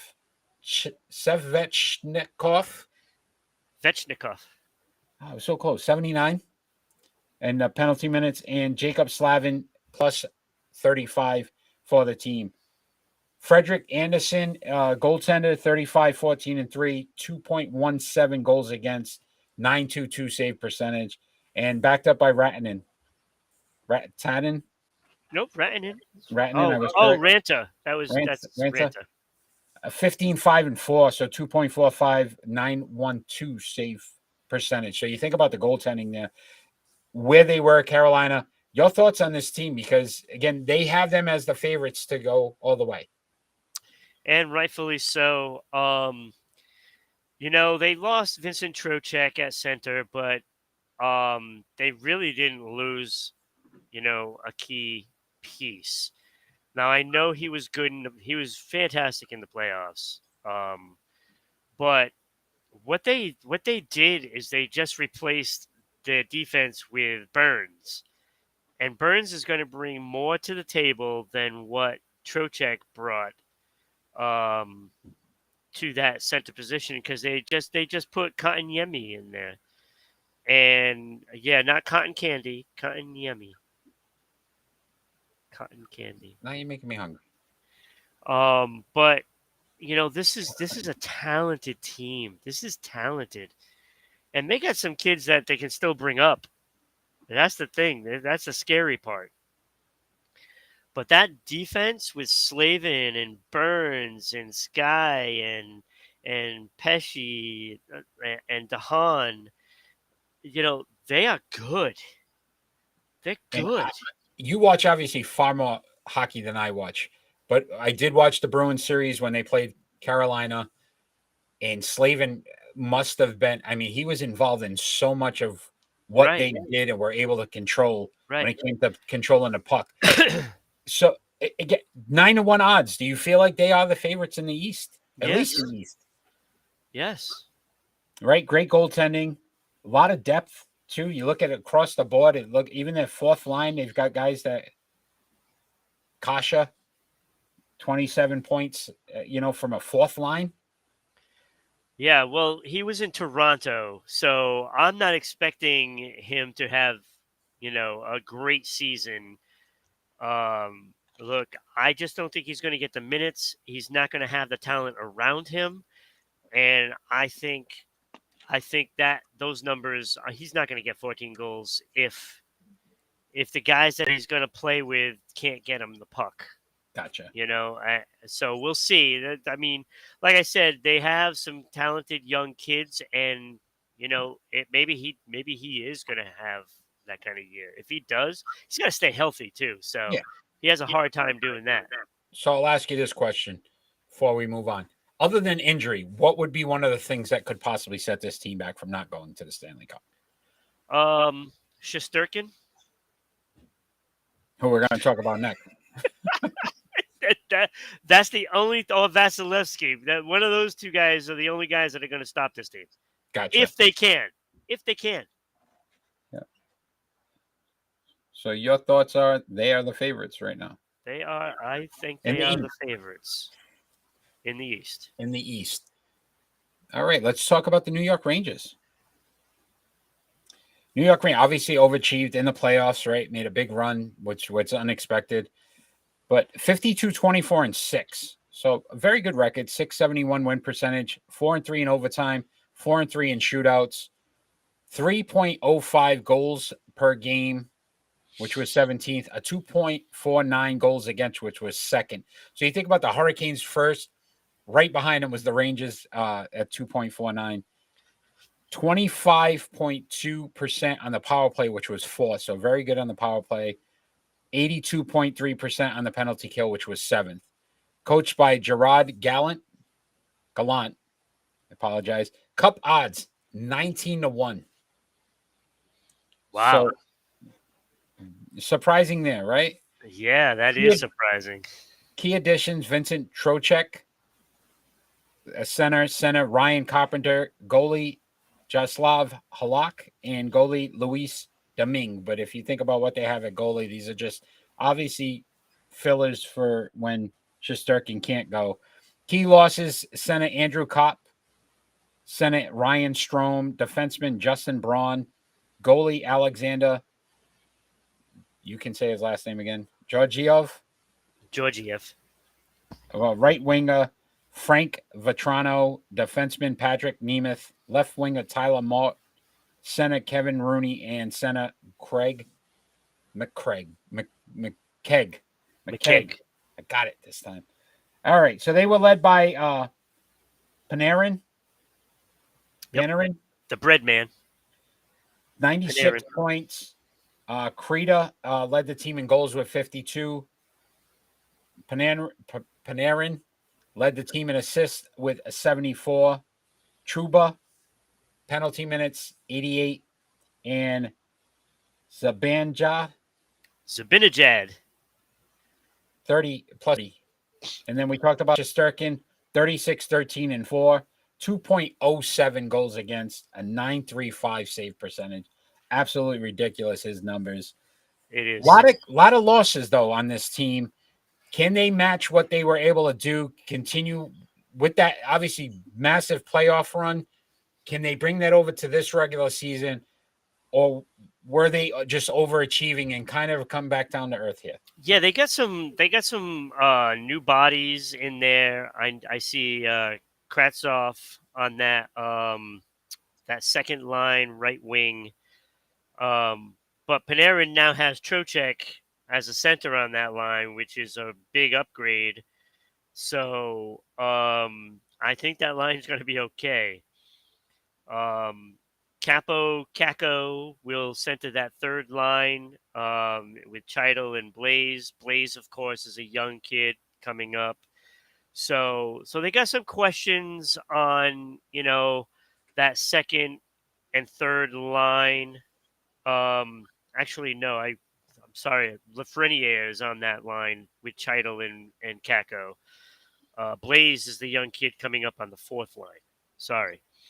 But, you're not really expecting a whole lot from that fourth line, but, they have to contribute in some way. So they're looking for Blaze to, at least play hard forechecking, get that energy going and try to just build on something, and, this team is very solid. And I think having maybe two holes on forwards isn't really a hole if they pan out. And it's not like they can't just go and fill those holes at some point, with a depth move. And they will do that at some point because, this is a team that really wants Patrick Kane. Wow. And now imagine you're filling one of those holes with a Patrick Kane. Wow. You know what I'm saying? Absolutely. So this is a team that's going to be very, very good. It can't be bad with Shesterkin in there. It can't. And if they get aggressive, like you said, at the trade deadline and able to Right. pull off something with Kane, You that know, really or affects somebody them. to that caliber. Yeah. You know, they're gonna go after somebody. And we talk about one of the And best then you have defensemen, right? Adam Fox. Yeah, Fox. Yeah. Adam Fox, who Who made the all-Ron team. absolutely, and I felt that he should have won, you know, the Norris Trophy. That was my pick to win the Norris Trophy because look, the Rangers weren't supposed to be that good. But Adam Fox is just that good of a defenseman. And I think he's one of the best. And they really, when they say they're young, right? 24 for Fox, Creed Yeah. at 31, so he's up there a little bit. But even on the second line, you got Yep. Christopher 22, Capo 21. So a young team. They've got playoff experience now. Look, when you think about duos, you know, in the NHL, you know, you can go back. Brodeur had Scott Stevens. Okay. You go back to, you know, all of those greats, you know, Detroit, Lidstrom, you know, with, you know, whoever was in net. They always played well. And why? Is because that defense in front of them cleaned up so much of the mess. Yeah, I mean, you can go back to any time, you know, any time. That makes a difference. It does make a difference. And Shesterkin is in net. He's great, and then you have you have Fox in front of him cleaning it up. You Yeah. know, it just reminds me of like Richter with Brian Leach and stuff. You know, it's just you Some great can't you combination. can't be better than a great duo like that.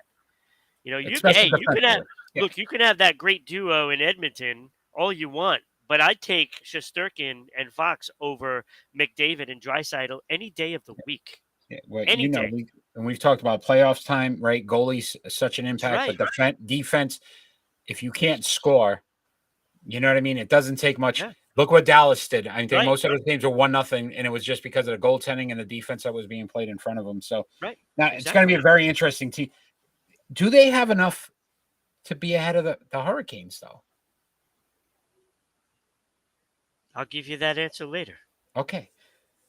All right, let's move on to the Pittsburgh Penguins, who are 46, 25, and 11 last season, a 628 win percentage, 6-4 in overtime, 3-7 in shootouts. 3.28 goals per game, which was 11th, 2.71 goals against, which was 5th, 20.2% on the power play, which was 19th, and 84.4% on the penalty kill, which was 3rd. Coached by Mike Sullivan. Cup odds 25-1. Mm. Key additions: Drake, Kaluga, Luga. right winger Ryan Poling, Yeah. right winger Josh Archibald, defenseman Jeff Petrie, defenseman Ty Smith, defenseman Jan Ruda, defenseman Xavier Ouellet, and goalie Dustin Torakowski. Key losses: defenseman John Marino, defenseman Mike Matheson, center Evan Rodriguez, and center Brian Boyle. They were led by Gutzel, Gensel.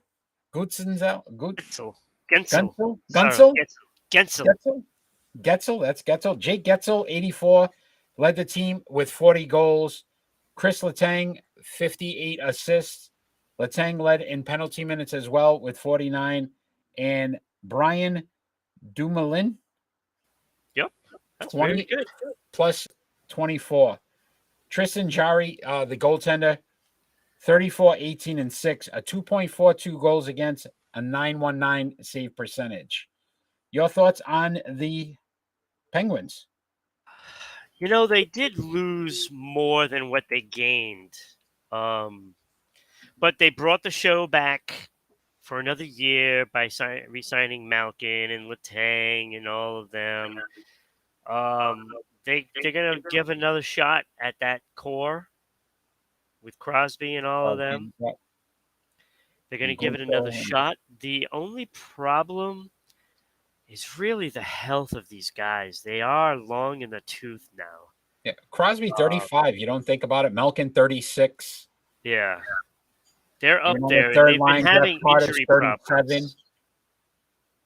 Yeah, so You they're know, definitely up there. it's that could be a problem. And I had this discussion yesterday um, with someone, and they're just way too high on this team. Look, this team, it it was okay last year. It was okay. There was nothing spectacular about what they did. They came in third place, and it wasn't really a close third. And Because right? the Hurricanes and the Rangers were just so much better. And then they had it's the playoff going to series be the against the same Rangers, thing right? this year. Yeah, they had the playoff series against the Rangers, and Yeah. it's to your point. Another year, Letang 35 as well. So I think you nailed it. Look, can these guys stay healthy? Again, very talented, They are. but They are. Malkin 41 games, Crosby 69 last season. Letang 78, so he was the only one that played almost a full season. Yeah. So it'll be interesting to see. Yeah, it's I just think that they're going to be injury prone all year. When you get to that age, you're going to have these little nagging injuries that reoccur, and you're going to be missing some games. And when you get a couple of those guys out, it's not the same team. So obviously Crosby's untouchable. They're not going to get traded. He'll retire Penguin. Can some of these other guys, though, possibly you think maybe move if their team struggles and doesn't, have a season where they're in playoff contention? Would there be a possibility some of these guys maybe moving on? Look, you never know. Anything is possible. I know that this team is one of those teams that are in flux that it could get sold, if I'm not mistaken. You got the Boston Bruins on it. Do I really? You're that far ahead. You want to go Boston, huh? Pittsburgh Penguins, I don't friend. even know how that got up there, to be honest with you. I must have leaned on the thing and must have clicked it. And it's not even changing it. Why? Oh, that's funny. There it is. That's the homer in you. Yeah, well, it just happened to be there, I guess. I don't know. Look, I just fear for the Pittsburgh Penguins' sake. Not for my sake because I could care less, but look, it's coming to an end at some point.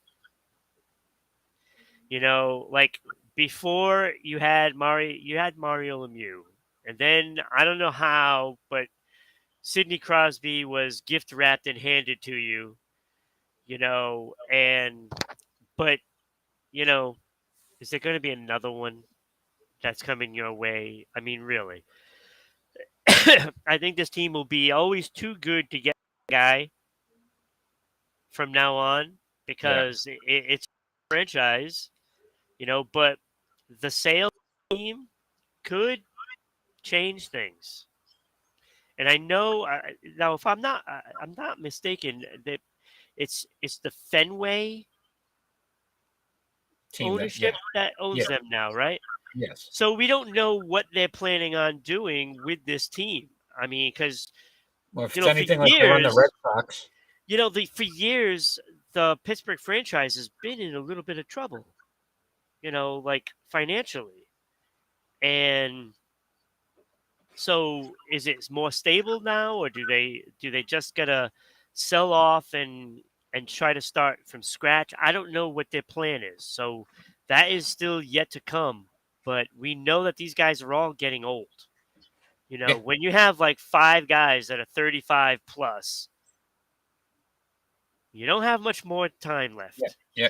The clock's definitely ticking on that.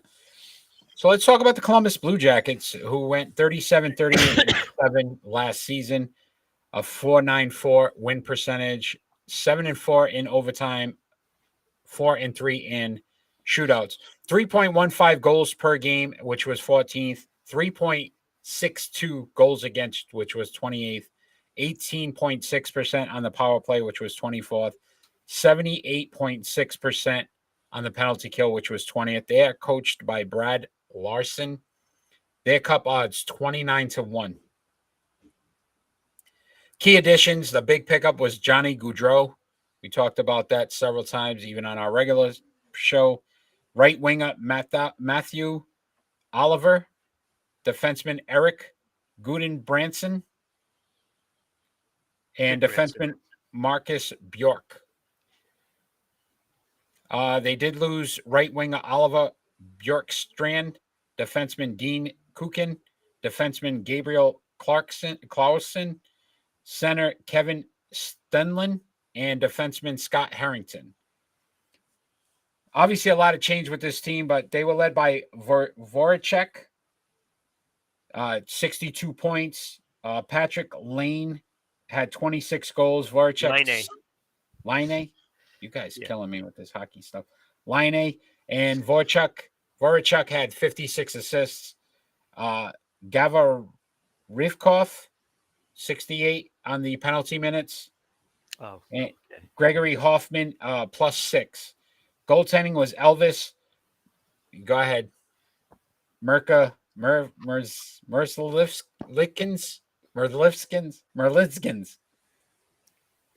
Let me stop laughing first. Merzlikins. There's no K at the end. Lincoln. Oh, Lincolns. Okay. Like Lincoln Park. Merzlikins. Like Lincoln Park. Okay. Not Lincoln. Leakins. Oh, boy. 27-23 and 7 to 3-2. It's Elvis. Elvis is back in the building. They should actually trade him to Nashville. That would be kind of cool. 3.22 goals against and a 907 on the save percentage. That's so good. Obviously, the big pickup, Johnny Gaudreau. Is it enough to get this team into the playoffs? Yes. What else can you tell us about the Columbus Blue No, Jackets? look, when you're adding a guy that can score 40 goals and get 115 points, it is hard to say that this team isn't going to get better. And when you look at who they lost and who they brought in, not even counting Johnny Gaudreau, it was still better. And like I said last year, I said Columbus, who was looking on the outside, looking in the playoffs, was a better team than at least 4 of the teams that made the playoffs in the Western Conference. That is, no doubt, Johnny Gaudreau put them over the top. I think they are going to make the playoffs, and Pittsburgh and Washington right now are on notice because one of them is not making the playoffs. No, I could see that. Definitely some depth on the second line as well. You see, they've got some guys that can honestly. Yeah, that second line is really good. Yeah, so decent team. Goaltending could be an issue. Elvis, 3.22 goals against. So do you think defensively they've improved with some of the additions? Yeah, defensively, that's where they cleaned up a lot of things. You notice there was like 3 or 4 new defensemen coming in and some going out. I think this team is much improved, and Goodbranson is going to be a big part of that. He came over with 6 goals, 11 assists, and he was a plus. I don't remember the plus number was on there.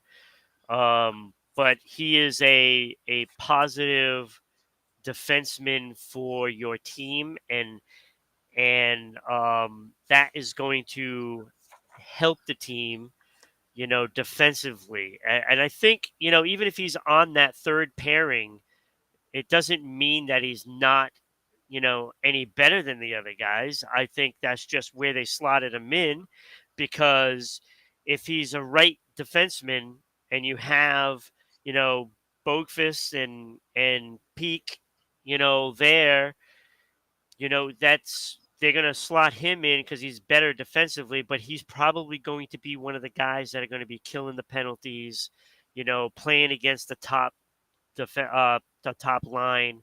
So that's what they're probably going to use him like.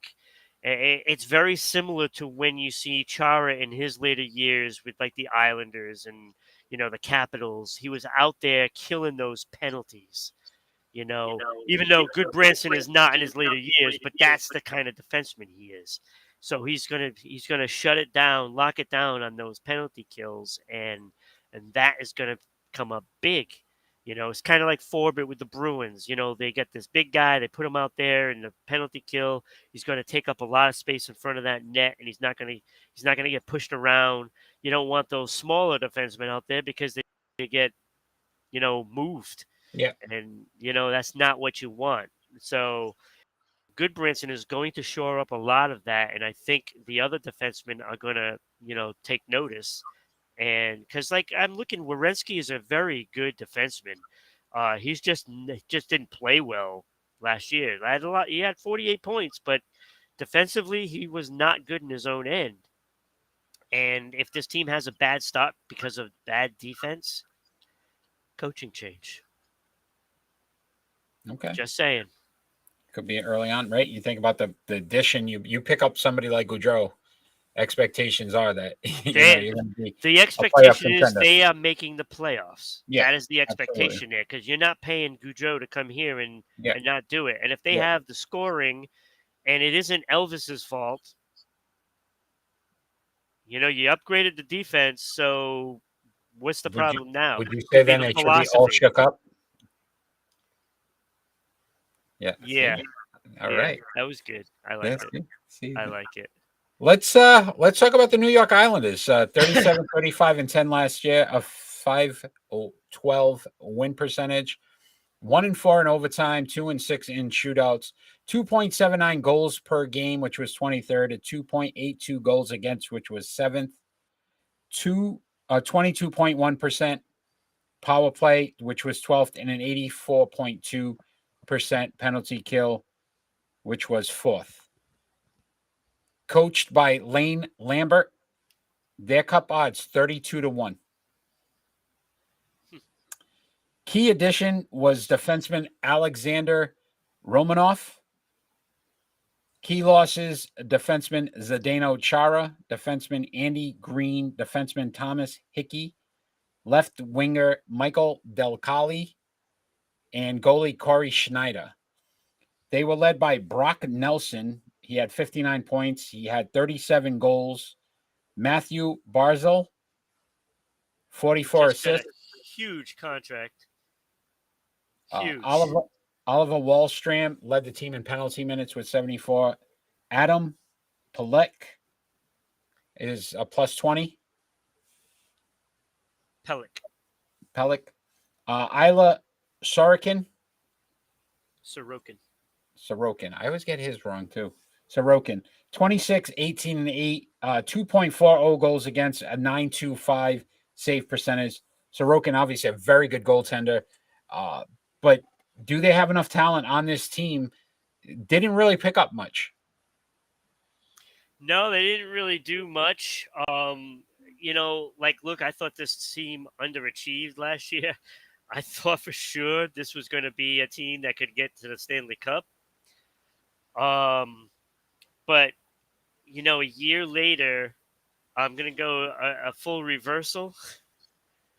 And first thing I'm going to pick on is Barzal, because he just got $9 million plus a year. Again, look, when you are paying somebody money, they need to be, one of the top players. Like, he's not even the best player on the team.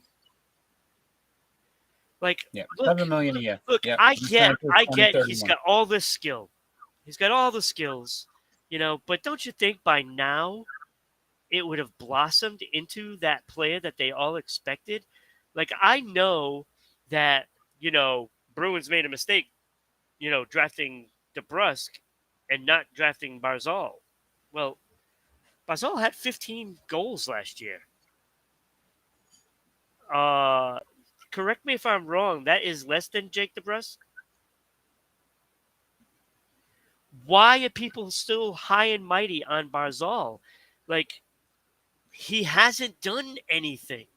Yeah. He hasn't done anything, and here he is making $9+ million. 7 You million. know, well, he's got 9 coming to him. He just signed a Oh, big okay. contract. Okay, because I see him. He's signed till 2031. Oh, really? Yeah. Well, So this year's cap hit is 7 million. Maybe right, when that's it that's extends it's out. an extension that Yeah. they. So next year's must be 9.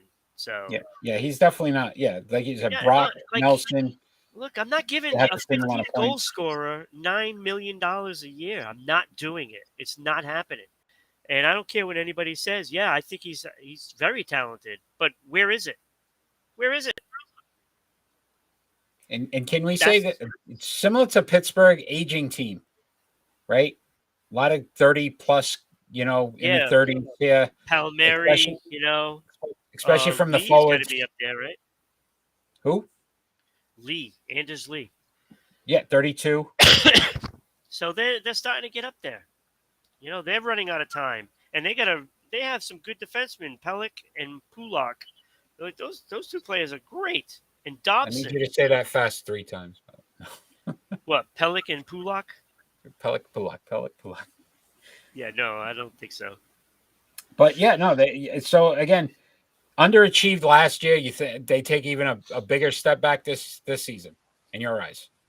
Well, I don't think it's a biggest setback. I think they're going to be right, probably where they were. You know, I don't remember if the Islanders finished ahead of Columbus or not, but I don't have the Islanders ahead of Columbus. So if that's a setback, then yeah. Gotcha. All right, let's talk about the Washington Capitals. Sorry, Washington. That's all I got to tell you. 44, 26, and 12 last year, 6-10 win percentage, 4-9 in overtime, 5-3 in the shootouts, 3.29 goals per game, which was 10th, 2.95 goals against, which was 13th, 18.8% on the power play, which was 23rd, and 80.4 on the penalty kill, which was 12th. Coached by Peter Laviolette. Cup odds 39-1. Whoa. Key additions: left winger Dylan Strome, right winger Connor Brown, defenseman Eric Gustafsson, defenseman Gabriel Carlson, goalie Darcy Kemper, and goalie Charlie Lindgren. Key losses with goalie Ilya Samsonov, Vitek Venchek, goalie defenseman Justin Schultz, left winger Johan Larson, and defenseman Michael Kempney. Yep. Obviously led by Ovechkin, 90 points, 50 goals, led the team. Kuznetsov, Yep. Ooh. 54 assists. Penalty minutes was 98 for Tom Wilson and a plus minus of 32 for Nick Jensen. Obviously, the change at goalie, Samsonov, last year, 23-12-5 with a 3.02 goals against, 8.96 save percentage. Upgrade here, Darcy Kemper, 37-12-4, 5 shutouts, 2.54 goals against with a .921 save percentage. But are we talking, again, aging team, maybe had their run, couldn't get back to the cup and win it again? There's far better teams, right? Just in this division alone. Yeah, that's why I apologize to Washington fans because this might not be what you planned on, especially when you're going to have 2 guys out. I don't know how long Tom Wilson is out. I haven't seen the injury report yet, but it's not good when you are missing Tom Wilson and Nicholas Backstrom from Ovechkin's line. That's not a good start. And I believe Backstrom is going to be out for a while. So, yeah, you're missing 2/3 of your best line. Kuznetsov is going to be good on that line. He'll be fine. and Ovi will still get his goals. But I'm not expecting much from this team because they didn't really improve it. And yes, you have all that talent is there, but again, if it's aging talent, it it's not. You can't count on it all the time. So there's going to be games where some of those guys are going to be out of the lineup, and I just don't think that defense is going to hold up So throughout the only that benefit, time. realistically now, is that he's chasing Gretzky, Yeah. Ovechkin. I think that keeps the interest on the Capitals. Yep. I agree with you, though. I mean, I like the Kemper pickup. I thought that was a pretty good signing. Yeah, you saw it down the stretch last year how they just didn't have anything left in the gas tank. Yeah, and And again, it's just like they were playing poorly, and their defense couldn't do anything, their goaltending couldn't do anything. It was just kind of a mess. It was kind of yeah, like they were just going through the motions at the end of the season. yeah. Most of that guys over 30. Even Kemper he's 32. So Yeah, again, how much playing time? He played 57 games last season. So and he played in Colorado with a spectacular defense. yeah, yeah, in front of him. So So I mean, look, I have this team not making the playoffs. I may agree with you on that one. I may agree with you on that one. So let's talk about the New Jersey Devils. 27, 46, and 9, 38-4 win percentage, 5-4 in overtime, 3-5 in shootouts, 2.99 goals per game, which was 19th, 3.68 goals against, which was 29th, 15.6 on the power play, which was 28th, and then 80.2% on the penalty kill, which was 14th. They're coached by Lindy Ruff. Their cup odds 60-1. Sounds about right. Key additions: left winger Andre Palat, Yep. center Eric Holla, defenseman John Marino, defenseman Brandon Smith, and goalie Vitek Vanecek. Vanecek. I always get that guy's name wrong too. Left wing, not that I don't get any guys' names wrong, but key losses: Pavel Zaka, Yep. defenseman PK Subban, defenseman Ty Smith, left winger Jani Kukkonen, and defenseman Colton White. They were led by Jasper Bratt, who had 73 points. Bratt led the team in goals with 26 and assists with 47. PK Subban led the team in penalty minutes with 82. And then Fabian Zetterlin, +5 for the team. So obviously some questions at goaltending. Mackenzie Blackwood or Nico Dawes. Both not very good. Looks like they may be their starting goalies. No, Vanecek will be the Vanecek goalie. will take over. Yes. Yep. That was their losses last season. Yeah. So they weren't very good. So they tried to upgrade at the goalie position. Yeah, Blackwood was supposed to be the guy, and he just had a miserable year. Miserable. Yeah. What was it? An 892 save percentage. Yeah, That's just terrible. 892. I mean, Vanechuk is 20. He was 20-12 with a 908 save percentage. Yeah. So a bit of an upgrade. Any talent, enough talent to even be competitive this season. Look, I mean, this is what I said about the New Jersey Devils last year. It's like they have a lot of young talent, and until they all put it all together, they're gonna win some games, and then they're gonna be horrible for some stretches. So does the coaching change help?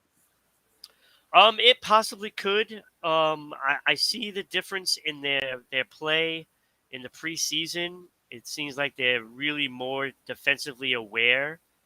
So I think they've cleaned up that part of the game. But now, will it hurt their offense more by cleaning up that defense? And it very well might. I know you're looking at some of the new guys that came in.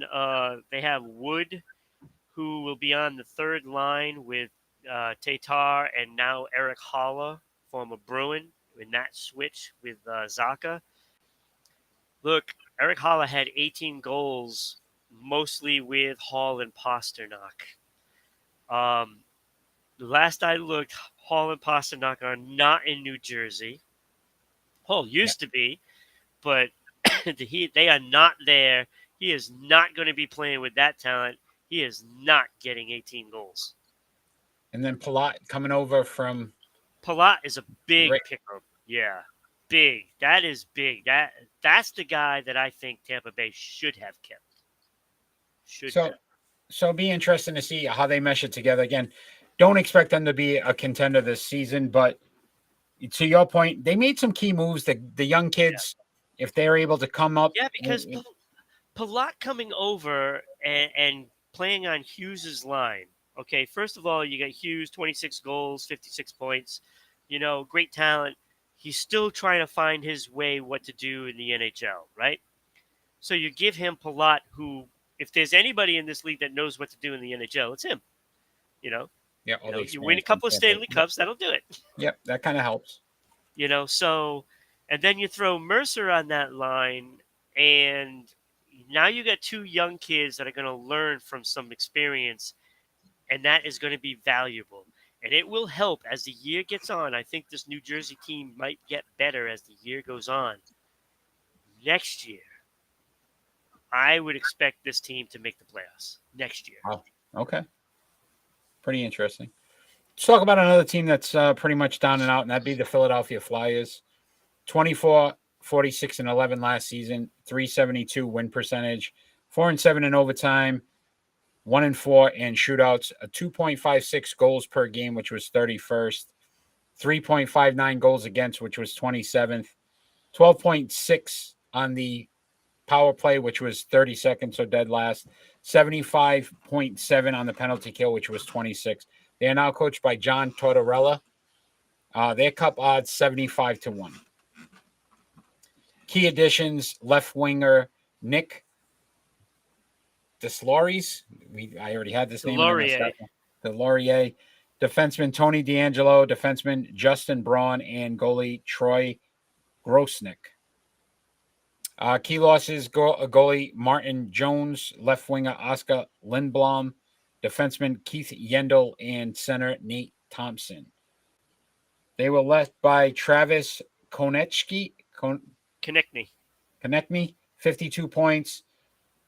Goals by James Van Riemsdyk, Yes. 24 points. And then Konechny had 36 assists to lead the team. McEwen, 110 on the penalty minutes, led the team. And then Travis Sanheim, +9 on the team. So some questions at goalie: Carter Hart, 13, 24, and 7 last year, 3.16 goals against, a 905 save percentage. And then they have, looks like, replaced them with Felix Sundstrom is replacing as the backup goalie as well. He at 3.23 with a 910 save percentage, 0-4 in his few appearances. They're expecting a goalie battle to take over that spot. They want Carter Hart to be the guy, but I almost feel like they feel that it was a letdown in his play last season, but I'm not so sure it was him. This team just wasn't good last year. Defensively, offensively, I mean everything. They just played poorly, and I think the coaching change is the real thing that they needed to do. And Tortorella is going to go through this year. He's going to see what the players are, and and then make the changes that he needs, because he needs to assess what this team is going to be. So they got rid of a lot of players. This is a very young team. There are a lot of first, second, and third year players, and it's just a matter of seeing what he's got, because he really doesn't have anything that he can really build around right now. Like I look at the lineup, it's Yeah, like there's not much. And again, there isn't any. the And few I'll guys tell you, that actually are, are up there in age. Maybe Travis Konecny is the guy. I mean, she's right? 25, 52 points, Yeah. but overall they don't have much. Well, he brought in one of his former players in Columbus, Atkinson. So I think bringing him in, that is the player that's going to show the others what is expected of Tortorella. Because he's a hard-nosed coach. A lot of players Yeah. might Oh not yeah.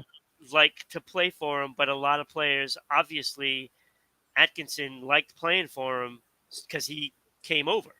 Like he wouldn't have done that if he didn't like playing for him. So there is value in a guy that, you know, 23 goals is not so bad, and that might be the guy that he leans on, and show these other guys what it takes to be in this league. Because there's a lot of you look up and down that lineup. Yeah, There's only 20. There's only two 20-goal scorers. Yeah. So Definitely a lot of work.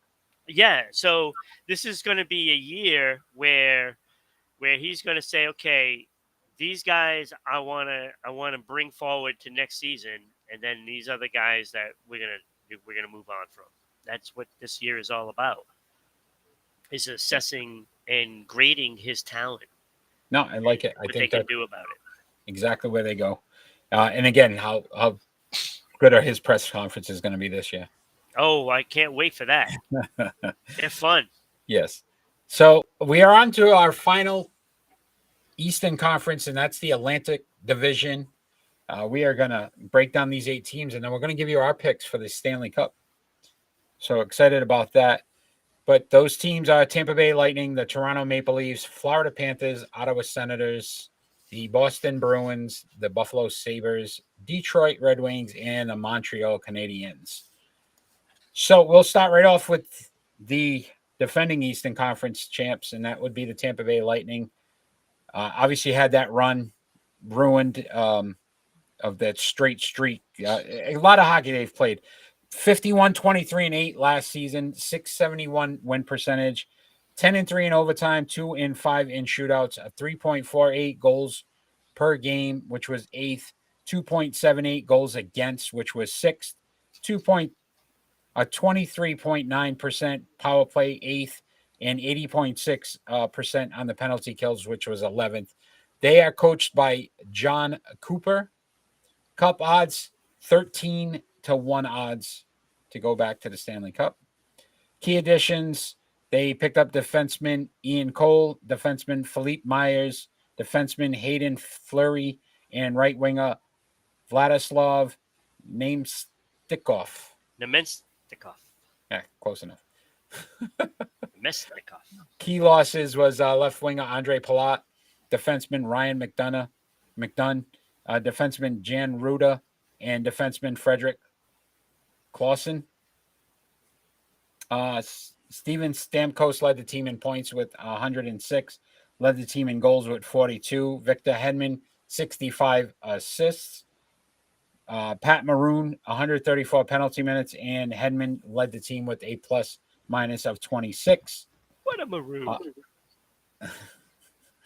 Andre Vasilevsky, 39, 18, and 5, 2.49 goals against, a 916 save percentage. Even a good backup with Brian Elliott, 11, 4, and 3 last year, 243 goals against with a 912. Can this team get back to the Stanley Cup? You want me to give a prediction now? No, I'm just can they? Doesn't mean you're gonna say they can. They got Vasilevsky, so you can. Right, one of the best goaltenders, Hedman. We talk about him defensively as well. And again, that duo that you're looking at, we talked about with Fox and Shesterkin. Yes, yeah, that's a good one. And they can put up some points. They've got some guys, but again, a lot of hockey's been played. You talk about, bumps, bruises, the time on the ice. Yep. can they muster up enough again? Again, they fell short in the Stanley Cup. So I guess my question would be is what will it take for them to get back to the Stanley Cup? Okay, If well, it's gonna- I mean, when I look at it, I look squarely at that third line: Paul, Colton, and Kopke. Now, you got a rookie playing there, and usually the third line is the guys that are playing the other team's best players, and you're hoping that they can shut them down. I don't know if that line could be that. So I'm a little concerned about that fact because I'm looking at it and you just don't have that line that can do it. So they're just going to go out there, put their best line against the other team's best line, and probably do it that way. But they could lose those matchups when they play away. And that was basically the demise of the team against Colorado. They couldn't just match up to them. I mean, it was just too overwhelming. They were too fast. There was too much, and so ultimately that paid the price. But they have players that know how to win, and so I could never count them out of any series. So we recently, again, on Fridays, we do our normal show. We do predictions. We had the Braves versus the Mets this weekend. And, the Mets were ahead. And I said that sometimes having that championship experience in these key moments, and the Lightning seem to find a way to win even when you think they shouldn't. And they were down several times in the playoffs last year.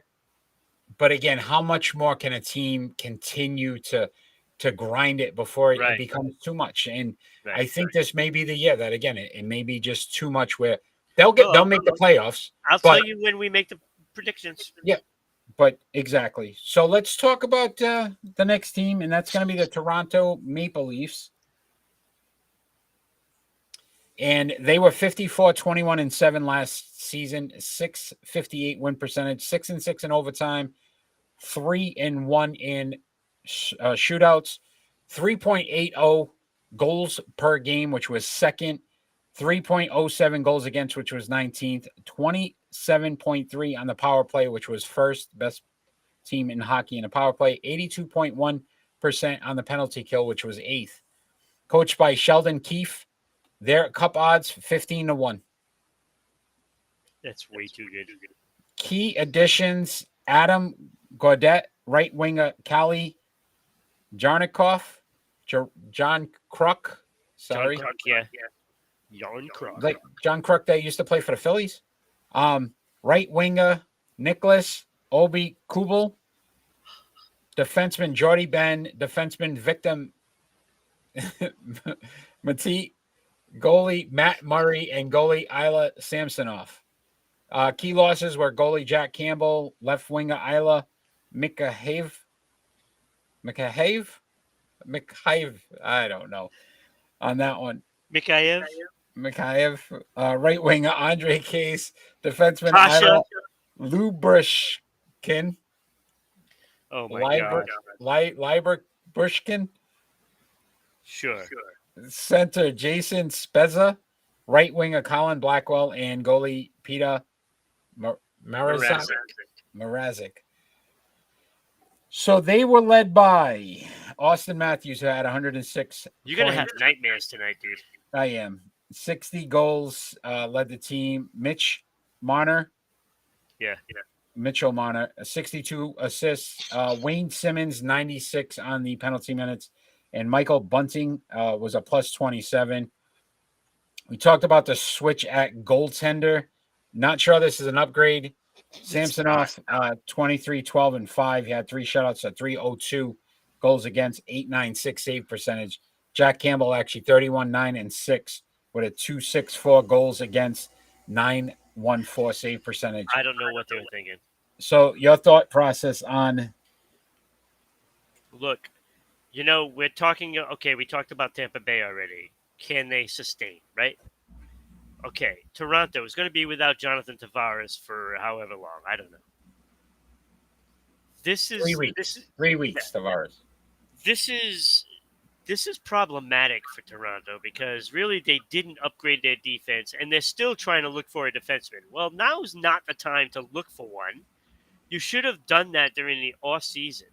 Okay, you should have either A, kept Campbell in the net because he actually had pretty good numbers. Yes, he failed in the playoffs, but isn't that your whole team that failed in the playoffs? You know, against the Stanley Cup, the champions from the previous 2 seasons. You know, look, this is your team. You make the same mistakes over and over and over again. Like, when is it too much? When is it too much? Matt Murray, You think the fans are thrilled that you got Matt Murray in net? No, they're not thrilled. 4.6, almost $4.7 million. He was It's 5-12 ridiculous. last year. 5-12. It's ridiculous. It's a stupid move. You're not going to do anything. And I'll tell you, this division is on notice. Okay, because you got Florida that I think is taking a step back. You've got Tampa Bay that is long in the tooth. And you have Toronto that absolutely has no goaltending and defense ever. Ever. Ever. And then you have the Bruins that are so injury plagued. They're going to be without most of their guys until like December. So, this division is on notice. Like Ottawa, Detroit, and Buffalo are coming for you guys. You better get your acts together. And I know in the Bruins case it's injuries, but if they can maintain with those injuries, Bruins can run away with this division.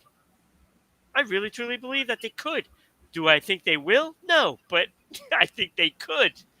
But anybody can take this division. Yeah. It's a good division, but it can be had by almost anybody. Yeah. Agreed.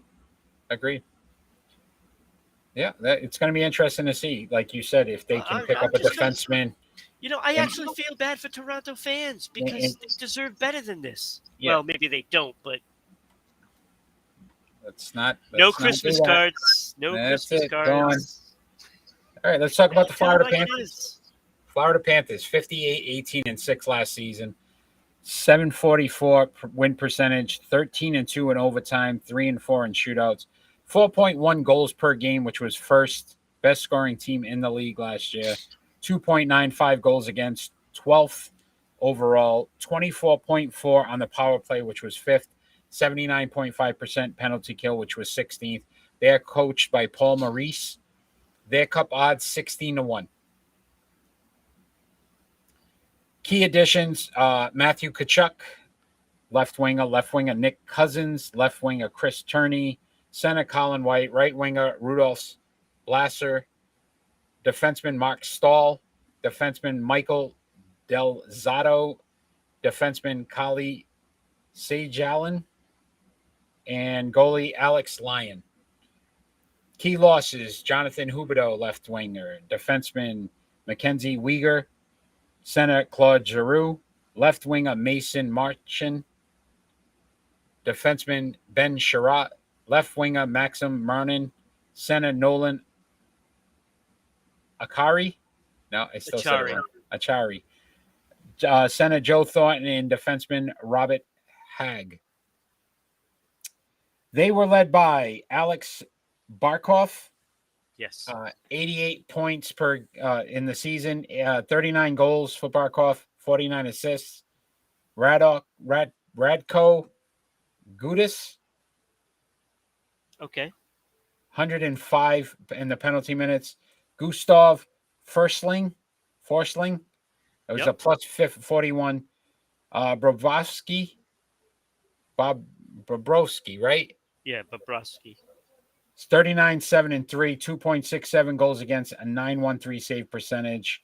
Obviously, to switch with Huberdeau and Tkachuk, your thoughts on where the Florida Panthers stand? it seems like the Florida Panthers lost a lot, but They when also you picked look up at when you look at the numbers, I still like the offense. I don't like the defense as much because they did lose Uyghur, and I think he was big for that. But I think the team is still pretty decent. I think they lost a little bit of punch, because now they don't have Giroux and they don't have a bunch of other guys, but they do have Kachuk, and Kachuk will be a good player, for them. He's going to be with Bennett and Reinhardt. Bennett had 28 goals, Reinhardt had 33. Like, this is a potential line that can score 100 goals, and then you have Barkov centering that other line where with Verhage and Lundell. Lundell. Yeah. So like they're still going to have that offensive punch, and the younger players are just going to like do what they do. If the rest of the players on the other two lines can do what they did last season, this team is going to be fine. And again, this is one of those teams that could finish first in that division, but they also could miss it, because I think the gap is very close, and it's really one injury can offset Yeah. somebody. Absolutely. Absolutely. Look, again, just being the top goal scoring team doesn't really amount to a champion. We really were surprised what happened in the playoffs with this Yeah, team. So again, can Kachuk do more than Huberto? That's going to be a key. I mean, they're both about the same when it comes to points. yeah, It's going to be an interest. That's very interesting, because this is a team, to your point, who knows how it's going to work. that is true. This was the most difficult division to gauge. So let's talk about those Ottawa Senators that you discussed. They were 33-42-7 last season, 445 win percentage, 4-5 in overtime. Shootouts, they were 3-2, 2.73 goals per game, 26th, 3.22 goals against, which was 22nd, 19.3 on the power play, which was 20th, and 80.3 on the penalty kill, which was 13th. They are coached by DJ Smith. Their cup odds 36-1. Key additions there were Alex DeBrincat, left winger, right winger Claude Giroux, defenseman Jacob Larson, and defenseman Cam Talbot. Key losses were right winger Connor Brown, goalie Matt Murray, goalie Philippe Gustafsson, Yep. center Colin White, center Chris Turney, right winger Adam Gaudet, and left winger Tyler Enos. They were led by Brady Kachuk, who had 67 points. Their goals were Josh Norris, 35. Kachuk led the team with assists at 37. Kachuk led in penalty minutes as well with 117. And Mathau Joseph +8 on the team. Anton Forsberg, goalie, 22, 17, and 4, 2.82 goals against, a 917 save percentage. So they added some big pieces. Is it enough? It can be. Do I think they have enough? I don't think it. I really thought this team put themselves in a position to push somebody out, and I think they could. I think they're just on the outside, But it can be like I said. This team can very easily take first place. I need to see how that defense holds up, though. Look, I know there's not a lot of known names. I mean, they have Chabot, um, but other than that, they're not household names. Now, whether they're good or not, it's a different story. I mean, I think they're all capable, but they need to bring it to another level, and that's the question, and like you said, Giroux came in, DeBrincat, you know. Now you're going to have Stutzel, DeBrincat, and Giroux. They're all new to each other, so there's going to be some time that they need to gel. Yeah. I find it hard to believe that that line doesn't gel because of the talent there. That it's look, this team is very talented, and I think the only thing that I feel that could stop them is them defensively. And I think they're good enough defensively to make the playoffs. It's just who's going to be the one that they're going to knock out. That's the question. Yeah, it's going to be interesting to see. Like you said, this division is extremely difficult to predict because I even think some of the bottom teams got better. Yes, they all of them did except for one. Yeah. So we are on our final four here, and next team up is your Boston Bruins. 51-26-5 last season, a 652 win percentage, 9-3 in overtime, 2-2 in shootouts, 3.09 goals per game, which was 15th, 2.66 goals against, which was 4th, 21.2 points percentage on the power play, which was 15th, 81.3 on the penalty kill, which was 9th. They are now coached by Jim Montgomery. Their cup odds 37-1. Key additions were Really? center David Krejci and right winger Pavel Zacha. Key losses: Eric Haula, Curtis Lazar, both centers, defenseman Josh Brown, and left winger Anton Bleed. Bleed. Colorado. They were led by Brad Marchand, who had 80 points. Pasternak with 40 goals. Marchand with 48 assists led the team. Marchand 97 penalty minutes led the team. And Charlie McAvoy with a plus 31 led the team in plus minus. Linus Ullmark, 26-10 and 2.45 goals against with a 9.17 save percentage. Jeremy Swayman, because they kind of both bounced back and forth, 23-14 and 3 with a 2.41 goals against with a 9.14 save percentage.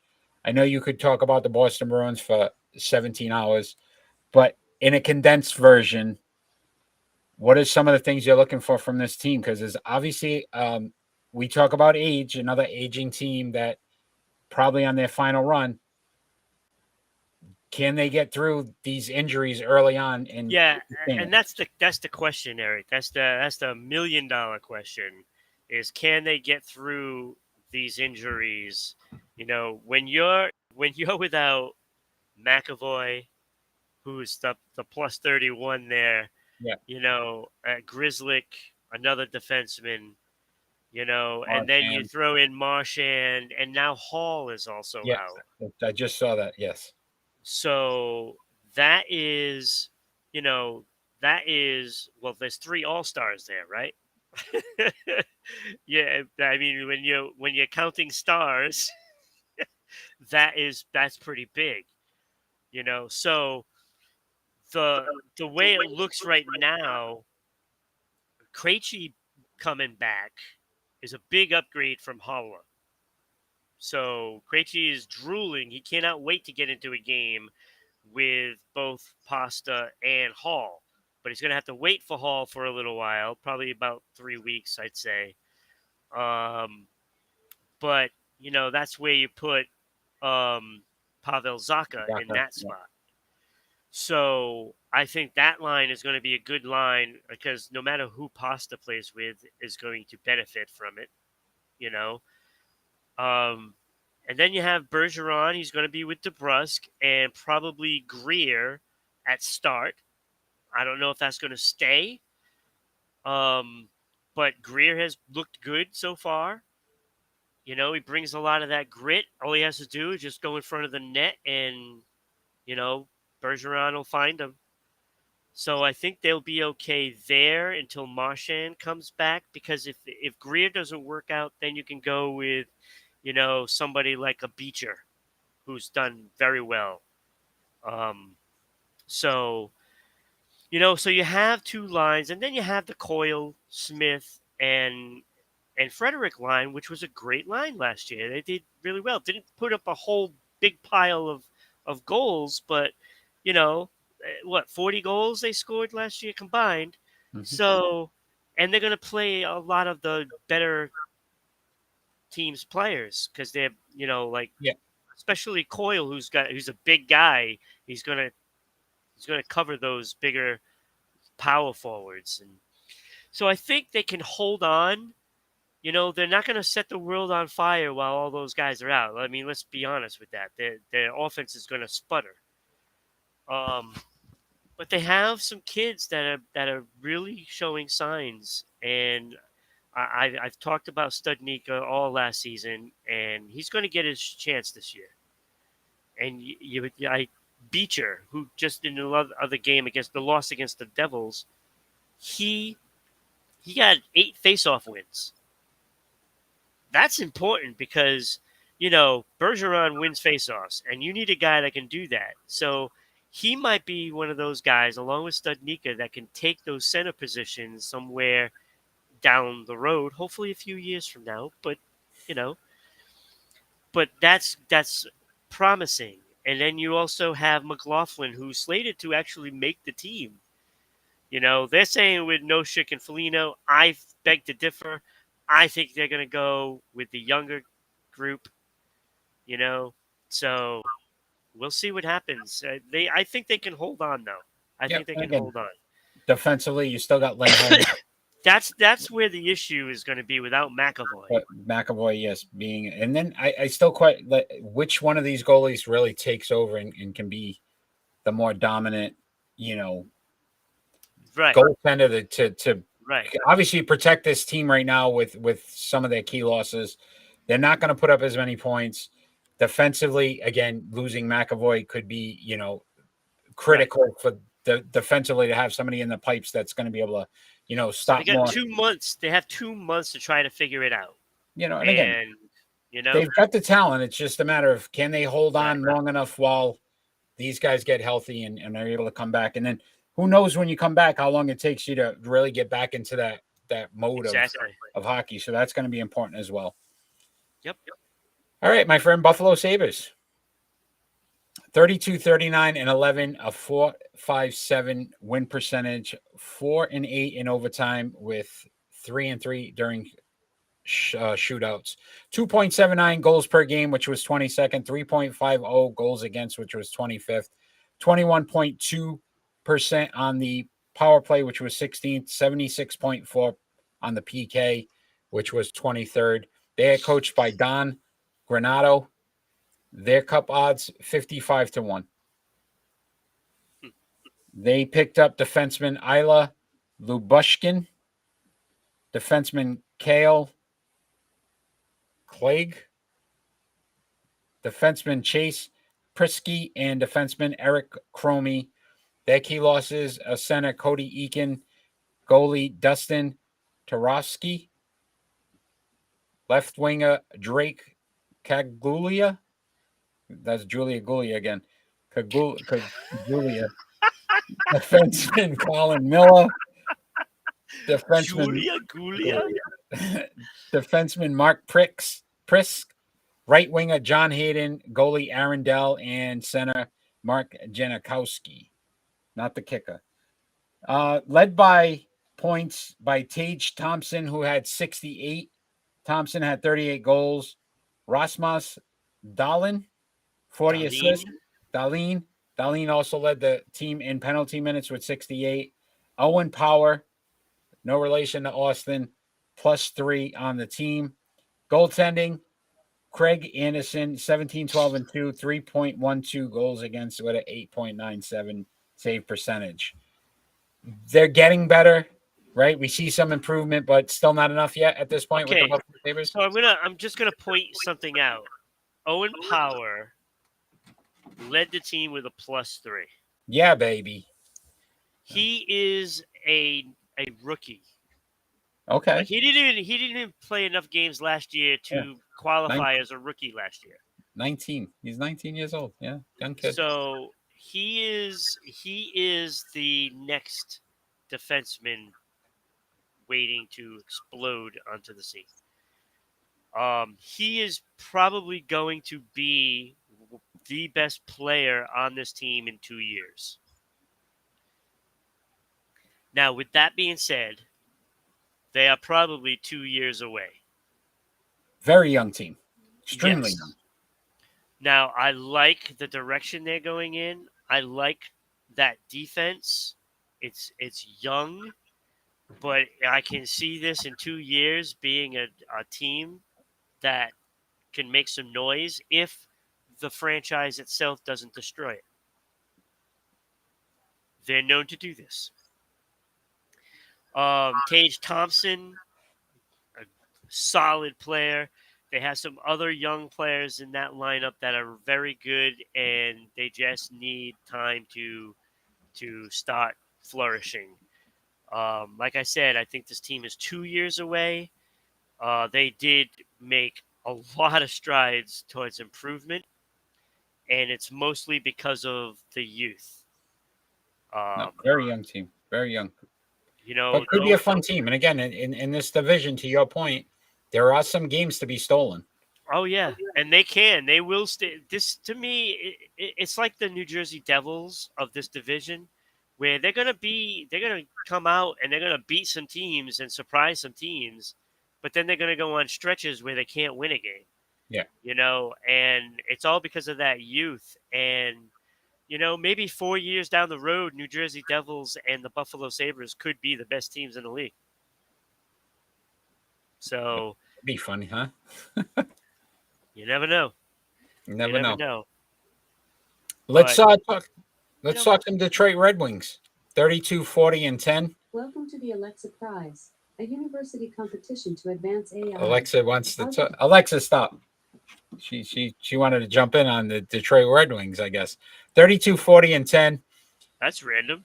Yes, it was. 451 win percentage, 8-8 in overtime, 3-2 in shootouts, 2.77 goals per game, which was 25th, 3.78 goals against, which was 31st, 16.3 on the power play, which was 26th, and 73.8 on the penalty kill, which was 32nd, which was worse than the league.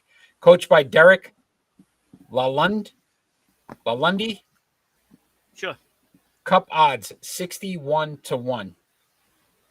Key additions: left winger Dominic Kubalik, center Andrew Kopp, right winger David Perron, defenseman Ben Sherratt, defenseman Oli Mata, defenseman Robert Haig, defenseman Mark Prisk, goalie Huso, and goalie Joso Okanura.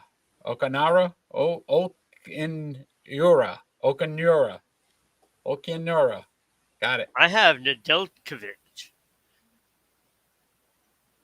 Really? Okay. Yeah, I see it there. I don't know. Okay. You are correct, sir. Key losses: defenseman Mark Stahl, right winger Sam Gagner, goalie Thomas Grease, Gagne.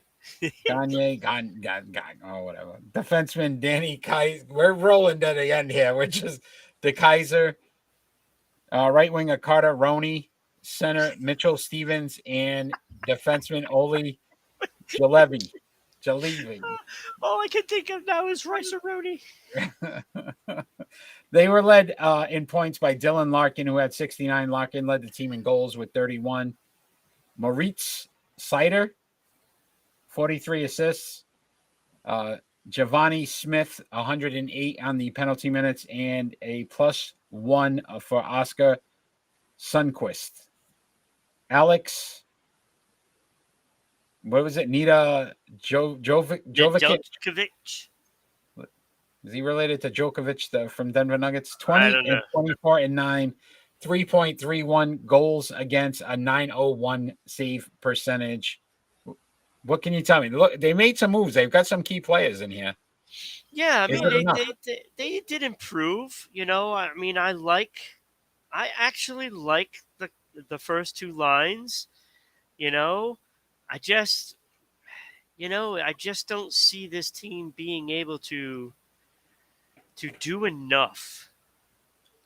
They just don't have a The very guy. deep team. Yeah, like your top goal scorer is 31 with Dylan Larkin. Yeah. Not somebody that can just take over. they brought in Andrew Kopp, a big pickup. I like that move. He's going to be with Vrana and Perone. They brought in Perone from St. Louis. A great move. Look, I like that, and I just don't see that defense being very good. Like, you have a lot of negative players on that defense, and that if you can't protect your goalie, it doesn't matter who's going to be in net if they're going to Yeah. face 40 shots a night. Husso had a great Yep. season, 919 save percentage, and how many shots is he going to get on net? That's You know what gonna I be mean? yeah. Sometimes, look, you could have the best goaltender there, but he can only stop so many. That's Only right. so much you can stop. So, yeah, it's going to be interesting. Again, I think, can they all gel? Picked up a lot of talented guys, but can they all gel? And if they can, that might make a Yeah. difference. That might make a difference. Again, this team can make the playoffs, but they do have to knock somebody out of that spot. Yeah. And in this case, I have Detroit below Buffalo, and so do the odds makers. So, Yeah. that says a lot. That means you're not good enough. You have to climb over at least 3 teams. Just to make the playoffs. Yep. Save the best for last, my friend. How much you love the Montreal Canadiens. 22-49-11 last season, a .335 win percentage. 3-9 in overtime, 3-2 in shootouts. They were 2.66 goals per game, which was 27th. 3.87 goals against, which was 32nd, worse than the league. 13.7 on the power play, which was 31st. And 75.6% on the penalty kill, which was 27th. Coached by Martin St. Louis. Cup odds 100-1. Second, I think the second highest on the. Somebody else was 120. Yeah, was it Arizona? Arizona. So, key additions: left winger. Oh my goodness, Juraj Slavkovsky. Center Kirby Doc. Center Mitchell Stevens. Right winger Evgeny Dadvanov. Dandanov. Defenseman Mike Matheson. Defenseman Madison. It was Bowie, right? Bowie? Like David Bowie? Bowie? David Let me Bowie. see who this is. He's not making the team. Key losses were defenseman Jeff Petrie, defenseman Shea Weber, defenseman Alexander Romanoff, center Ryan Pooling, left winger Mathau Palat, left winger Cedric Paquette, and defenseman Kale Pectate? Kaleg. It wasn't Kale, was it? What was the I guy's don't name? know. He's not on it. All right. They were led by points by Nick Suzuki, 61. Cofield actually had 23 goals. Suzuki led the team in assists with 40. Michael Pizzetta, 81 in the penalty minutes. And they were a +3 with Sammy Naku. A couple of questions at the goalie position. Let's see what they had. Jake Allen looks like the starter, or Monta Bolt. Rate some questions. Carey Price probably not going to play this season. They said he's going to be done for the year. Neither one of these guys did fairly well. What's your thoughts on the Montreal Canadiens? Are you sure they're not worse than Arizona?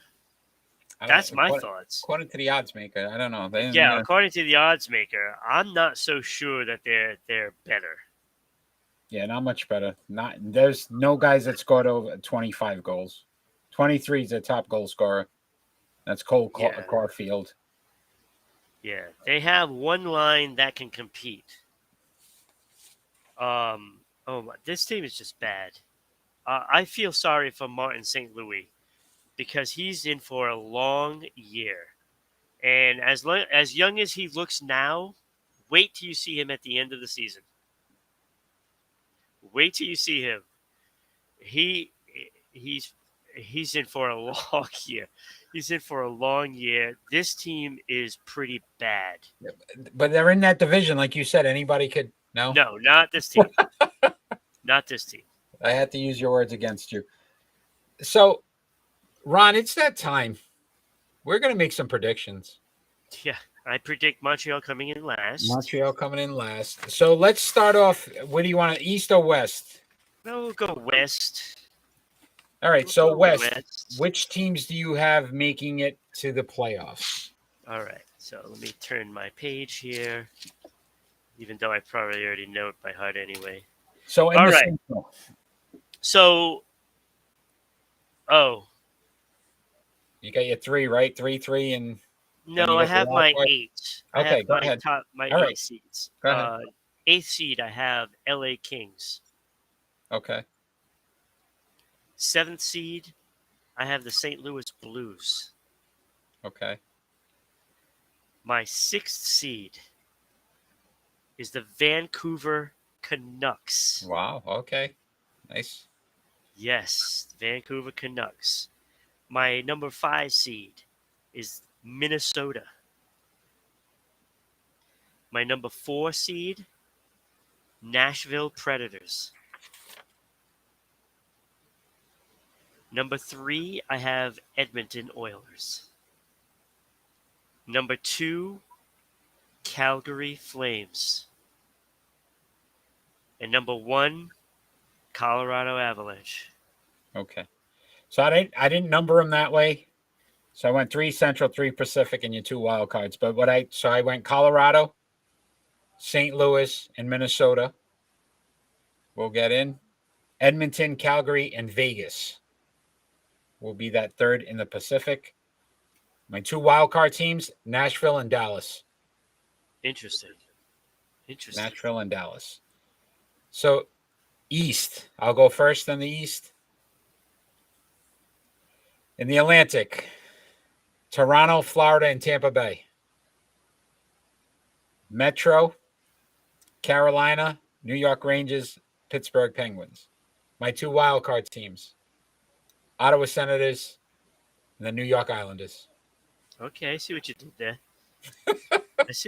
there. Okay, get this one. Of course, I went. These are my seeds. Yep. Number 8 seed. Yep.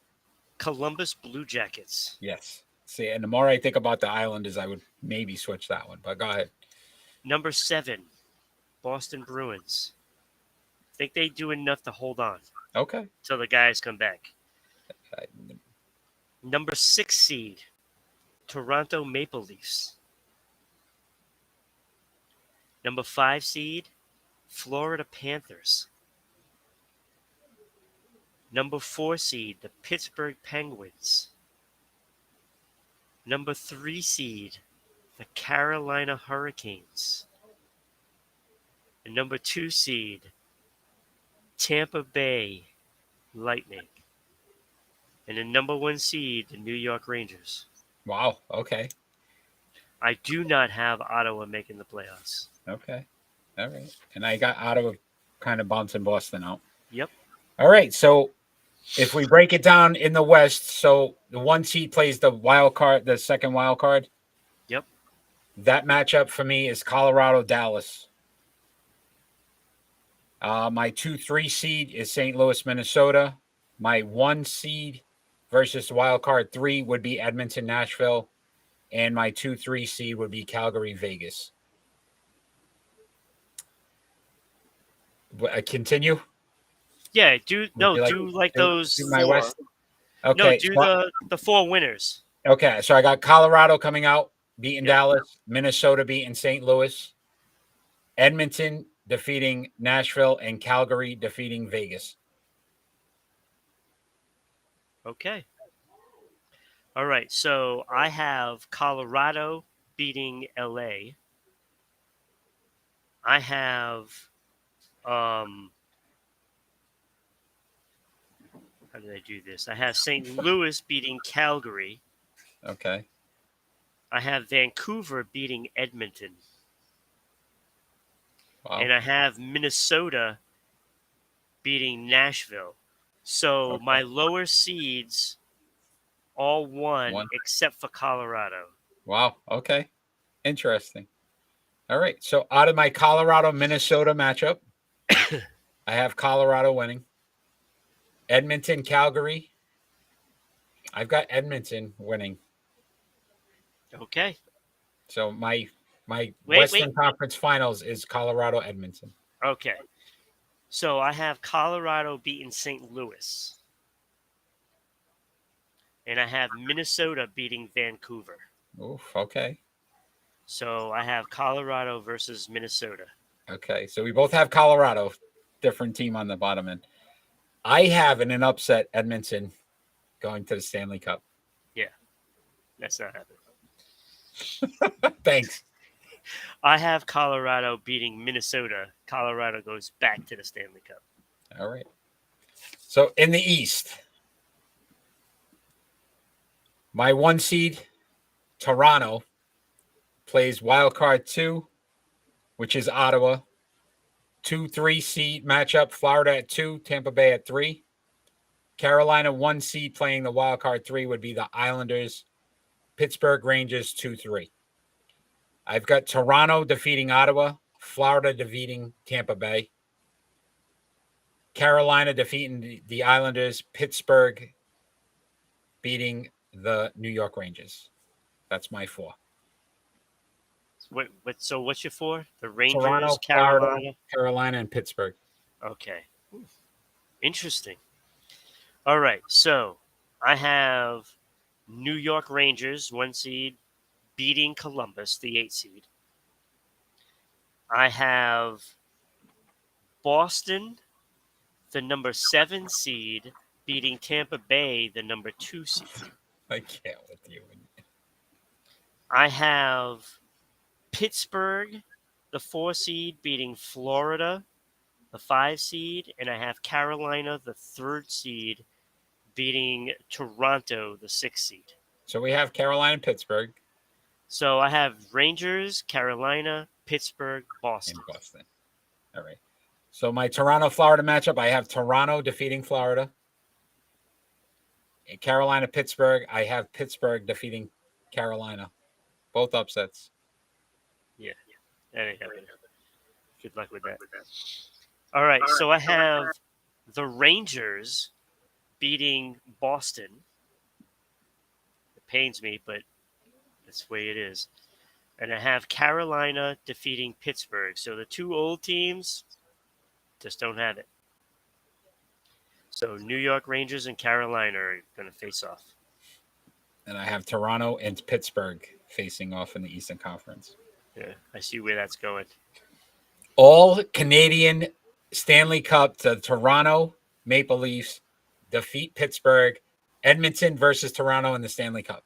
That is definitely not happening. And it will be a scoring Sorry, Canada, frenzy. you will never see that. Scoring frenzy.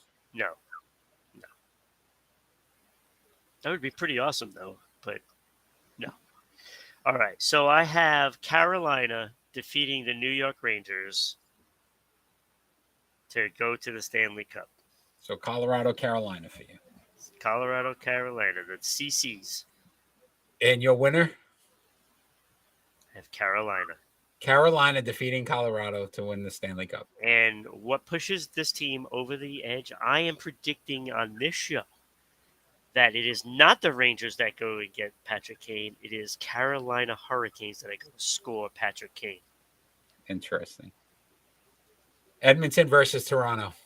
Because what is the Carolina's nickname? The Hurricanes? So they're the Canes. Okay, that would work. Oh, it's a match made in heaven.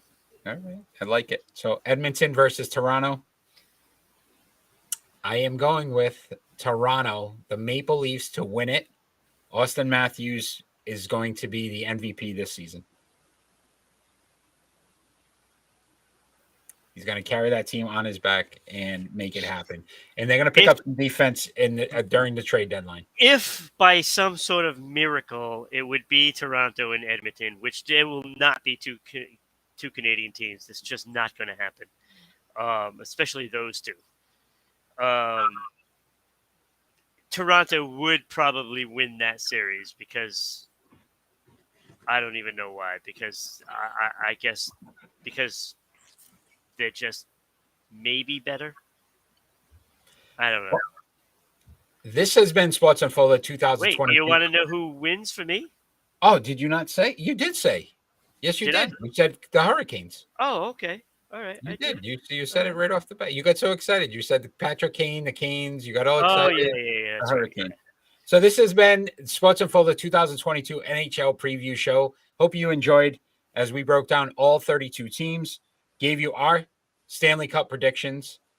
A little different than our NFL predictions because we both had some completely different scenarios in this, but very fun, insightful, great hockey knowledge by you, Ron. I appreciate all your hockey insight and what you bring each and every day when it comes to the hockey. And are you ready? Mm-hmm. Are you ready? Because next week, my friend, the NHL rankings are back. Yes. They're only a week away from getting the NHL rankings. Ron will do his midseason all Ron and team, and then his all Ron team at the end of the year as well. So we're excited about that. Join us every Friday night at 6 p.m. We are live. We're Fan Interactive, where we do our regular show. We cover everything, not only hockey. We cover everything. Faceless, thanks for joining tonight. Chakra, thanks for being here tonight with us. Ron, I will see you on Friday night, my friend. You take care. Absolutely. All we want in this world is peace. And a Bruins Stanley Cup. Go Maple Leafs. Go Maple.